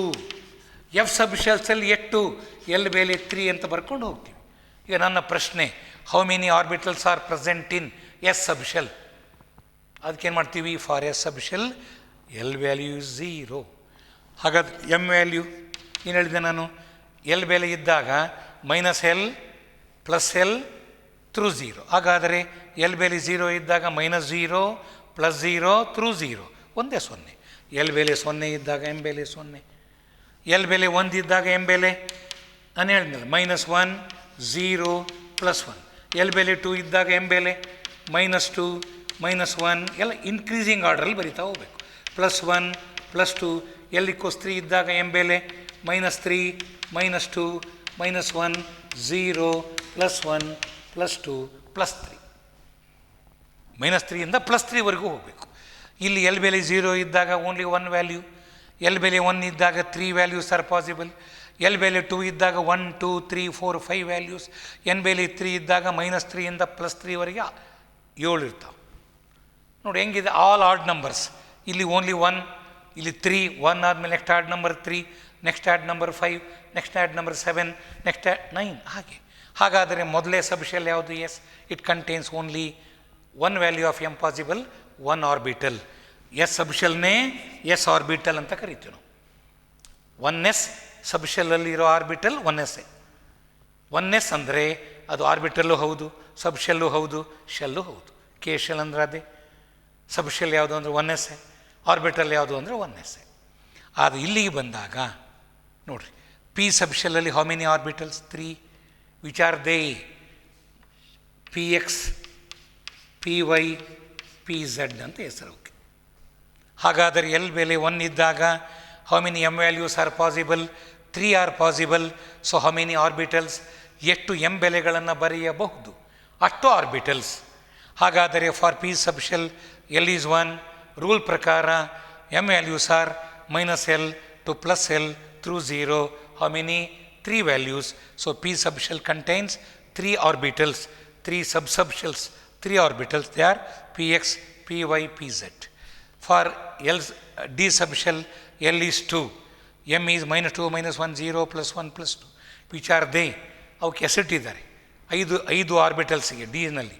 ಡಿ ಎಕ್ಸ್ ವೈ, ಆಮೇಲೆ d y z, x y, y z, z x, ಹಂಗೆ ಡಿ ಮೂಲೆಯಲ್ಲಿ x y, d y z, d z x, d x square -y square. ಅದಕ್ಕೆ ಯಾಕೆ ಹೆಸರಿಟ್ಟರು ಅಂದವೆಲ್ಲ mathematics ಆಧಾರದ ಮೇಲೆ ಅವ್ರ ಲೆಕ್ಕಾಚಾರ ಕ್ಯಾಲ್ಕುಲೇಷನ್ ಮಾಡ್ತಾ ಹೋದ ಹಾಗೆಲ್ಲ ಬಂದ ರೀತಿಯಲ್ಲಿ ಅವನು ಹೆಸರಿಟ್ಕೊಂಡ್ರು. ಹಾಗೆ ನಮಗೆ ಸದ್ಯಕ್ಕೆ ಅದು ಹೇಗೆ ಯಾಕೆ ಹಾಗೆ ಹೆಸರಿಟ್ಟು ಅನ್ನೋ ಪ್ರಶ್ನೆ ಇಲ್ಲ. ನಮಗೆ ಬೇಕಾಗಿರೋದು ಅದಕ್ಕೆ ಹೆಸರಷ್ಟೇ. ಓಕೆ, ಹಾಗಾದರೆ ಎಸ್ ಸಬ್ ಶೆಲ್ 1 ನಾನು ಹೇಳಿದ್ನಲ್ಲ, ಹೌ ಮೆನಿ ಆರ್ಬಿಟಲ್ಸ್ ಅಂತ ಕೇಳಿದಾಗ ಎಲ್ಲ ಆಡ್ ನಂಬರ್ಸ್ ಹೇಳಿ. ಮೊದಲೇ sub shell s orbitals 1, p ಸಬ್ shell 3, next odd number. D ಸಬ್ ಶೆಲ್ ಎಷ್ಟು ಆರ್ಬಿಟಲ್ಸ್ 5, ಎಫ್ ಸಬ್ ಶೆಲ್ ಎಷ್ಟು 7, ಅದ ನೆಕ್ಸ್ಟ್ ಜಿ 9, ಅದು ನೆಕ್ಸ್ಟ್ ಹೆಚ್ 11, ಹೀಗೆ ಸಬ್ ಶೆಲ್ಸನ್ನು ಆರ್ಡ್ರಲ್ಲಿ ಬರೆದ್ರೆ s p d f orbitals 1, 3, 7, 9, 11, 13, 15 ಹಾಗೆ. ಮೊದಲೇದು ಎಸ್ ಸಬ್ ಶೆಲ್ ಅಲ್ಲನಪ್ಪ, ಅದರಲ್ಲಿ ಎಷ್ಟು ಆರ್ಬಿಟಲ್ ಒಂದೇ, ಯಾವುದು s A. P sub shell 3, p x p y p z. D sub shell 5, ಅವಕ್ಕೆ ಹೆಸರಿದೆ. ಎಫ್ ಸಬ್ ಶೆಲ್ 7, ಅವಕ್ಕೆ ಹೆಸರಿಟ್ಟಿಲ್ಲ. ಹೆಸರಿಡೋಕ್ಕಾಗಲಿಲ್ಲ ವಿಜ್ಞಾನಿಗಳಿಗೆ. ಅಷ್ಟೊಂದು ಮ್ಯಾಥಮೆಟಿಕ್ಸ್ ಕಾಂಪ್ಲಿಕೇಟ್ ಆಗೋಗ್ಬಿಡ್ತು. ಕೊನೆಗೆ ಇವಕ್ಕೆ ಹೆಸರಿಡೋಕ್ಕಾಗಲ್ಲ ಅಂತ ಕೈ ಬಿಟ್ಟುಬಿಟ್ಟು ಇವಾಗ ಏನು ನೆನ್ಪಿಟ್ಕೊಂಡಿದ್ದೀವಿ, ಎಫ್ ಸಬ್ ಶೆಲ್ಲಲ್ಲಿ 7 ಆರ್ಬಿಟಲ್ಸ್ ಇದೆ, ಹೆಸರೇಳು ನೋ ನಾಮಕರಣ ಫಾರ್ ಎಫ್ ಆರ್ಬಿಟಲ್ಸ್. ಹಾಗೆ s sub shell only 1 orbital s A. P sub shell 3 orbitals ಯಾವ್ಯಾವು, p x p y p z. D ಸಬ್ shell d x y, small d ಬರೋದು ಮೂಲೆಯಲ್ಲಿ y z, small y small z. ಆಮೇಲೆ d z x, d x square minus y square, d z square. ಈ ರೀತಿಯಲ್ಲಿ ನಮಗೆ azimuthal ಯಾವುದು magnetic quantum number ಆರ್ಬಿಟಲ್ಗಳ existence ಬಗ್ಗೆ ಗೊತ್ತಾಯಿತು. ಅದಾದ ಮೇಲೆ ಲಾಸ್ಟ್ ಯಾವುದಪ್ಪ ಅಂದರೆ ಸ್ಪಿನ್ ಕ್ವಾಂಟಮ್ ನಂಬರ್. ಅದು ಸಿಂಪಲ್, 2 ನಿಮಿಷ ಸಾಕು. ಸ್ಪಿನ್ ಕ್ವಾಂಟಮ್ ನಂಬರ್ ಏನು ಹೇಳುತ್ತೆ ಅಂದರೆ, ಈಗ ಶೆಲ್ಲು, ಅದರಲ್ಲಿ ಸಬ್ ಶೆಲ್ಸು, ಅದರಲ್ಲಿ ಆರ್ಬಿಟಲ್ಸು. ಹಾಗಾದರೆ ಒಂದು ಎಲೆಕ್ಟ್ರಾನ್ ಒಂದು ಆರ್ಬಿಟಲಲ್ಲಿ ಇದೆ ಅಂದರೆ ಸಬ್ ಶೆಲ್ಲಲ್ಲಿ ಇದೆ. ಆ ಎಲೆಕ್ಟ್ರಾನು ಆ ಆರ್ಬಿಟಲ್ ಇದ್ಕೊಂಡು ಅದು ಯಾವ ಸ್ಪಿನ್ನನ್ನು ಎಲೆಕ್ಟ್ರಾನಿಗೆ ನ್ಯೂಕ್ಲಿಯಸ್ ಸುತ್ತ ಓಡಾಡ್ತಿದೆಯಲ್ಲ ಅದಕ್ಕೇನಂತ ಕರೀತಾರೆ, ರೆವಲ್ಯೂಷನ್. ಇಟ್ ರಿವಾಲ್ವ್ಸ್, ಅದು ರೆವಲ್ಯೂಷನ್. ತಾನಿದ್ದ ಜಾಗದಲ್ಲೇ ತಿರುಗಿದರೆ ರೊಟೇಷನ್, ಇದು ರೊಟೇಷನ್. ಸ್ಪಿನ್ ಮೂಮೆಂಟ್ ಅಂತಾರೆ. ನಮ್ಮ ಭೂಮಿ ಅರ್ತ್ ಸೂರ್ಯನ ಸುತ್ತ 365 ಡೇಸಲ್ಲಿ ಒಂದು ಸಲ ಹೋಗುತ್ತೆ, ಅದು revolution. It takes 365 days for 1 full revolution around the sun, our earth. ಮತ್ತು 24 ಅವರ್ಸ್ಗೆ ಒಮ್ಮೆ, 1 ಡೇ 24 ಅವರ್ಸ್ಗೊಮ್ಮೆ it will spin on its own axis. ತನ್ನ ಆ್ಯಕ್ಸಿಸ್ಸಿನ ಮೇಲೇ ನಾನು ಹೇಳ್ತೀನಲ್ಲ ಹಾಗೆ ತಿರುಗೋದು. ಓಕೆ, ಸಾರಿ, ಹಾಗೆ ತಿರುಗೋದು. So that is called spin movement. ಇದು ಸ್ಪಿನ್ ಮೂಮೆಂಟ್ ಅಂತ. ಹಿಂಗೆ ತಿರುಗೋದಕ್ಕೆ ಸ್ಪಿನ್. ನಾನು ಹಿಂಗೆ ತಿರುಗಿದರೆ ಅದಕ್ಕೇನಂತ ಕರಿತೀವಿ, ಕ್ಲಾಕ್ ವೈಸ್ ಸ್ಪಿನ್.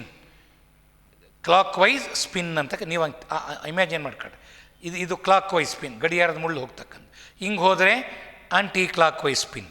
ಹಾಗಾದರೆ ಎಲೆಕ್ಟ್ರಾನು ಹೀಗೆ ತಿರುಗಿದರೆ ಇದ್ದ ಜಾಗದಲ್ಲೇ ಅದು ಕ್ಲಾಕ್ ವೈಸ್, ಹೀಗೆ ತಿರುಗಿದರೆ ಆ್ಯಂಟಿ ಕ್ಲಾಕ್ ವೈಸ್. ಹೀಗೆ ತಿರುಗ್ತಾ ಇದೆ ಅಂದರೆ ಕ್ಲಾಕ್ ವೈಸ್, ಎಲೆಕ್ಟ್ರಾನ್ ಹೀಗೆ ತಿರುಗ್ತಾ ಇದೆ ಅಂದರೆ ಆ್ಯಂಟಿ ಕ್ಲಾಕ್ ವೈಸ್. ಹಾಗಾದರೆ 2 ಸ್ಪಿನ್ ಮೂಮೆಂಟ್ ಸಾಧ್ಯ. ಒಂದು ಕ್ಲಾಕ್ ವೈಸ್ ಸ್ಪಿನ್, ಇನ್ನೊಂದು ಆ್ಯಂಟಿ ಕ್ಲಾಕ್ ವೈಸ್. ಗಡಿಯಾರದ ಮುಳ್ಳಿಗೆ ವಿರುದ್ಧ ದಿಕ್ಕಿನಲ್ಲಿ ಹೋದರೆ ಆ್ಯಂಟಿ clock wise. Clock wise spin, ಆ್ಯಂಟಿ ಕ್ಲಾಕ್ ವೈಸ್ ಸ್ಪಿನ್.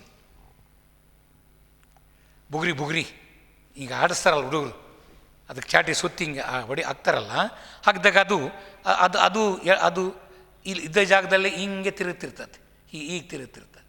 ಅದು ಸ್ಪಿನ್ ಮೂಮೆಂಟ್. ಅದು ಕ್ಲಾಕ್ ವೈಸ್ ಸ್ಪಿನ್ನಲ್ಲಿರುತ್ತೆ ಯೂಶ್ವಲಿ. ಬಲಗೈಯಲ್ಲಿ ಬುಗುರಿ ಆಡಿಸಿದರೆ, ಅದು ಎಡಗೈಯಲ್ಲಿ ಆಡಿಸಿದರೆ ಅವು ಸುತ್ತ ಸ್ಟೇಲೇ ಅಪೋಸಿಟ್ಟು, ಆಗದು ಆ್ಯಂಟಿ ಕ್ಲಾಕ್ ವೈಸ್ ಸ್ಪಿನ್ ಇರುತ್ತೆ ಅದಕ್ಕೆ. ಆ ರೀತಿಯಲ್ಲಿ ಎಲೆಕ್ಟ್ರಾನಿಗೆ ಕ್ಲಾಕ್ ವೈಸ್ ಸ್ಪಿನ್, ಆ್ಯಂಟಿ ಕ್ಲಾಕ್ ವೈಸ್ ಸ್ಪಿನ್. ಹಾಗಾಗಿ ಸ್ಪಿನ್ ಕ್ವಾಂಟಮ್ ನಂಬರ್ಸ್ 2. ಒಂದು quantum number clock wise spin ಬಗ್ಗೆ ಮಾಹಿತಿ ಕೊಡುತ್ತೆ. ಆ ನಂಬರ್ +1/2 ಅಂತ ಇಟ್ಟಿದ್ದಾರೆ. +1/2. ಆ್ಯಂಟಿ ಕ್ಲಾಕ್ ವೈಸ್ ಸ್ಪಿನ್ನಲ್ಲಿ ಎಲೆಕ್ಟ್ರಾನ್ ಇದ್ದರೆ -1/2. What +1/2 represents? Clock wise spin moment of the electron. -1/2 represents anti clock wise spin moment of the electron. ಹಾಗಾಗಿ ನಮಗೆ 4 ಕ್ವಾಂಟಮ್ ನಂಬರ್ಸ್ ಅನ್ನು ನಾವು ಅರ್ಥ ಮಾಡಿಕೊಳ್ಳುವುದರೊಳಗಾಗಿ ಇಡೀ ಆಟಮಿನ ಸ್ಟ್ರಕ್ಚರ್ ನಮ್ಮ ಗಮನಕ್ಕೆ ಬಂತು. ಅಟಾಮಿಕ್ ಸ್ಟ್ರಕ್ಚರ್ ಇವತ್ತು ನಮ್ಮ ಮಾಡ್ರನ್ ಏನು ಹೇಳುತ್ತೆ? ನ್ಯೂಕ್ಲಿಯಸ್ ಸುತ್ತ ಶೆಲ್ ಇದೆ, ಶೆಲ್ಲಲ್ಲಿ ಸಬ್ಶೆಲ್ಸ್ ಇದೆ, ಸಬ್ಶೆಲ್ಸಲ್ಲಿ ಆರ್ಬಿಟಲ್ಸ್ ಇದೆ, ಆ ಆರ್ಬಿಟಲ್ಸಲ್ಲಿ ಎಲೆಕ್ಟ್ರಾನ್ಸ್ ಇರ್ತವೆ. ಆ ಎಲೆಕ್ಟ್ರಾನಿಗೆ ಕ್ಲಾಕ್ ವೈಸ್ ಸ್ಪಿನ್ ಇರಬಹುದು, ಆ್ಯಂಟಿ ಕ್ಲಾಕ್ ವೈಸ್ ಸ್ಪಿನ್ ಇರಬಹುದು. ಹಾಗಾದರೆ ನಮಗೆ ಗೊತ್ತಾಗಿದ್ದೇನು? ಮೊದಲನೇ ಶೆಲ್ ಕೆ ಶೆಲ್, ಅದನ್ನು ಏನಂತ ಕರಿತೀವಿ? 1s. 1s ಅಂದರೆ K shell. 1s orbital, 1s subshell, K shell ಎಲ್ಲ ಒಂದೇ. ಸ್ವಲ್ಪ ದೂರದಲ್ಲಿ ಎರಡನೇ ಶೆಲ್ ಬರುತ್ತೆ, ಅಲ್ಲಿ ಏನೇನಿರುತ್ತೆ? 2 ಸಬ್ಶೆಲ್, 2s 2p. 2s ಒಂದೇ, s ಈಸ್ ಆಲ್ವೇಸ್ 1. 2pನಲ್ಲಿ 3 ಬರ್ತಾವಲ್ಲ, 2px 2py 2pz, ಒಟ್ಟು 4 ಆದವು. ಎರಡನೇ ಶೆಲ್ಲಲ್ಲಿ 4 ಆರ್ಬಿಟಲ್ಸ್. ಯಾವ್ಯಾವು? 2s 1, 2p 3 ಅಲ್ವಾ, 3, 2px 2py 2pz, ಒಟ್ಟು 4 ಆದವು. ಮುಂದೆ ಥರ್ಡ್ ಶೆಲ್ಗೆ ಹೋದರೆ 3s 1, 3p 3, 3d 5, 9 ಆದವು. ನಾಲ್ಕನೇದಕ್ಕೆ ಹೋದರೆ 4s 4p 4d 4f 1, ಆಮೇಲೆ 3, 4 ಮತ್ತು 5, 9, 9, 7, 16. ಹಾಗಾದರೆ ಒಂದನೇ ಶೆಲ್ಲಲ್ಲಿ ಒಂದೇ ಆರ್ಬಿಟಲ್, ಎರಡನೇ ಶೆಲ್ಲಲ್ಲಿ 4, ಮೂರನೇ ಶೆಲ್ಲಲ್ಲಿ 9, ನಾಲ್ಕನೇ ಶೆಲ್ಲಲ್ಲಿ 16. ಈ ರೀತಿಯಲ್ಲಿ ನಾವು ಅವನ್ನು ಅರ್ಥ ಮಾಡ್ಕೊಂಡ್ಬಿಟ್ವಿ. ಇದು ಇವತ್ತಿನ atomic structure obtained by the knowledge of quantum numbers. But quantum number knowledge ಹೆಂಗೆ ಬಂತು ಅಂದರೆ based on big mathematical calculation done by Schrodinger's wave equation. ನಮಗೆ ಅದನ್ನ ಅರ್ಥ ಮಾಡ್ಕೊಳ್ಳೋ ಆಗೋದಿಲ್ಲ ಈಗ. ಅದಕ್ಕೆ ಅದರ ಆಧಾರದ ಮೇಲೆ ಕ್ವಾಂಟಮ್ ನಂಬರ್ಗಳನ್ನು ಅಸೈನ್ ಮಾಡಿದರು. ಕ್ವಾಂಟಮ್ ನಂಬರ್ ಎಕ್ಸ್ಪ್ಲೈನ್ ಮಾಡಿ ಮುಗಿಸುವುದರೊಳಗಾಗಿ ಇಡೀ ಆಟಮ್ ಹೇಗಿರುತ್ತೆ ಅಂತ ಒಂದು ಕರೆಕ್ಟ್ ಸ್ಟ್ರಕ್ಚರ್ ಸಿಕ್ಬಿಡುತ್ತೆ. ಇನ್ನು ಮುಂದೆ ನಾವು ಏನು ಮಾತನಾಡಿದ್ರು ಈ 1s 2s 2px 2py 2pz 3dxy 3dyz 3dzx 3dx² - y², ಈ ಟೈಪು ಆರ್ಬಿಟಲ್ ಉಪಯೋಗಿಸ್ಕೊಂಡು we learn chemistry from here onwards. So ಇಷ್ಟು. ಇದಾದಮೇಲೆ ಒಂದಿಷ್ಟು ನೋಟ್ ಬರೆಸಿದ್ದೀನಿ. ಆ ನೋಟ್ ಬಗ್ಗೆ ನೆಕ್ಸ್ಟ್ ಕ್ಲಾಸಲ್ಲಿ ಸ್ವಲ್ಪ ಹೇಳಿ ಇದನ್ನೆಲ್ಲ ಇನ್ನೊಂದು ಸಲ ಜ್ಞಾಪಿಸಿ I will move on to the next things. ಆಮೇಲೆ ಏನು? Shapes of the orbitals. ಆರ್ಬಿಟಲ್ಗಳ ಶೇಪ್ ಹೇಗಿರುತ್ತೆ ನೆನ್ಪಿಟ್ಕೋಬೇಕು. ಅದನ್ನು ಕಂಡುಹಿಡಿದು ಬಿಟ್ಟಿದ್ದಾರೆ. ಎಲ್ಲ ಮ್ಯಾಥಮೆಟಿಕಲ್ ಕ್ಯಾಲ್ಕುಲೇಷನ್ ಆಧಾರದ ಮೇಲೆ ಕಂಡುಹಿಡಿದ್ರು. ಓಕೆ. ಸೊ ಇಷ್ಟನ್ನು ಚೆನ್ನಾಗಿ ಓದಿ. ಕ್ವಾಂಟಮ್ ನಂಬರ್ಸ್ 4 ಸಹ ಒಮ್ಮೆ ಓದಿ ನೋಡದೆ 4 ಅಟ್ ಎ ಟೈಮ್ ಬರೀಬೇಕು. ಒಂದು ಬರೆದು 5 ನಿಮಿಷ ಅಷ್ಟು ತಗೊಂಡು ಬರೆಯೋಕ್ಕೆ ಪರೀಕ್ಷೆಗೆ ರೆಸ್ಟ್ ಕೊಡಲ್ಲ ನಿಮಗೆ. ಸೊ ಇವತ್ತು ಕೂತ್ಕೊಂಡು 4 ಕ್ವಾಂಟಮ್ ನಂಬರ್ಸನ್ನು ಓದಿ 4 ನೋಡದೆ ಫುಲ್ ಬರೀಬೇಕು. ನಾನು ಎಷ್ಟು ಬರೆಸಿದ್ದೇನೆ ಅಷ್ಟೆ. ಈ ಲೆಕ್ಕಾಚಾರ ಏನು ಕೊಡಬೇಕಾಗಿಲ್ಲ ನೀವು. ಈ ಲೆಕ್ಕಾಚಾರ ನಾವು ಅಲ್ಲಿ ಬರೆದಿಲ್ಲ. ಅದು ಅಲ್ಲಿ ಎಷ್ಟು ಬರೆಸಿದ್ದೀವಿ ಅಷ್ಟು ಓದಿ ರೆಡಿಯಾಗಿಬಿಡಿ. ಗ್ಯಾರಂಟಿ 4 ಮಾರ್ಕಿನ ಪ್ರಶ್ನೆ ಅದು. Explain significance of quantum numbers 4 marks. 4 quantum number ಬಗ್ಗೆ ಇಷ್ಟು ಡೀಟೇಲ್ ಬರೆದು ಬಿಟ್ಟರೆ 4 ಗ್ಯಾರಂಟಿ ಬಂದೇ ಬರುವ ಪ್ರಶ್ನೆ. ಇದು ಒಂದು ಎಮಿಷನ್ ಸ್ಪೆಕ್ಟ್ರಮ್ ಬಗ್ಗೆ ಎಕ್ಸ್ಪ್ಲೈನ್ ಮಾಡಿದ್ವಲ್ಲ. 2ನೇ ಶೆಲ್, 3ನೇ ಶೆಲ್, 4ನೇ ಶೆಲ್ನಿಂದ 1ನೇ ಶೆಲ್ ಜಂಪ್ ಆದರೆ ಲೈಮನ್ ಸೀರೀಸ್, ಅದನ್ನ ಎಕ್ಸ್ಪ್ಲೈನ್ ಮಾಡೋದು ಇನ್ನೊಂದು 3 ಮಾರ್ಕಿನ ಕ್ವಶನ್ನು. ಆಮೇಲೆ ರಿಡ್ಬರ್ಗ್ಸ್ ಈಕ್ವೇಷನ್ ಮೇಲೆ ಪ್ರಾಬ್ಲಮ್ಸ್ ಮುಂದೆ ಮಾಡಿಸ್ತೀನಿ ನಾನು, ಅದು ಗ್ಯಾರಂಟಿ ಪ್ರಶ್ನೆ. ಸೊ ಇವು ರೆಡಿ ಆಗಿಬಿಟ್ರೆ ನಾವು ಒಂದು 5-6 ಮಾರ್ಕ್ ಅಟಾಮಿಕ್ ಸ್ಟ್ರಕ್ಚರ್ನಲ್ಲೂ ತೊಗೊಂಡ್ಬಿಡ್ತೀವಿ. ಇದಾದ ಮೇಲೆ ನೆಕ್ಸ್ಟ್ ಏನು? ಶೇಪ್ಸ್ ಆಫ್ ದಿ ಆರ್ಬಿಟಲ್ಸ್ ಹೇಳ್ಕೊಟ್ಟು ಆಮೇಲೆ ನಿಮಗೆ ಎಲೆಕ್ಟ್ರಾನಿಕ್ ಕಾನ್ಫಿಗರೇಷನ್ ಮತ್ತು ಅಲ್ಲಿರ್ತಕ್ಕಂಥ ನಿಯಮಗಳು ಅದನ್ನೆಲ್ಲ ಬರೆಸಿಬಿಟ್ರೆ ನನ್ನ ಅಟಾಮಿಕ್ ಸ್ಟ್ರಕ್ಚರ್ ಚಾಪ್ಟರ್ ಎಂಡ್ ಆಗುತ್ತೆ. ಜಾಸ್ತಿ ಇಲ್ಲ. ಇದನ್ನು ಓದಿದರೆ 5 ಮಾರ್ಕ್ಸ್ ತಗೊಳ್ಳೇಬೇಕು. 1 ಮಾರ್ಕು ಮೇಸ್ಟಿಗೆ ಬಿಡೋ ಹಾಗಿಲ್ಲ ನೀವು. Okay, all the best.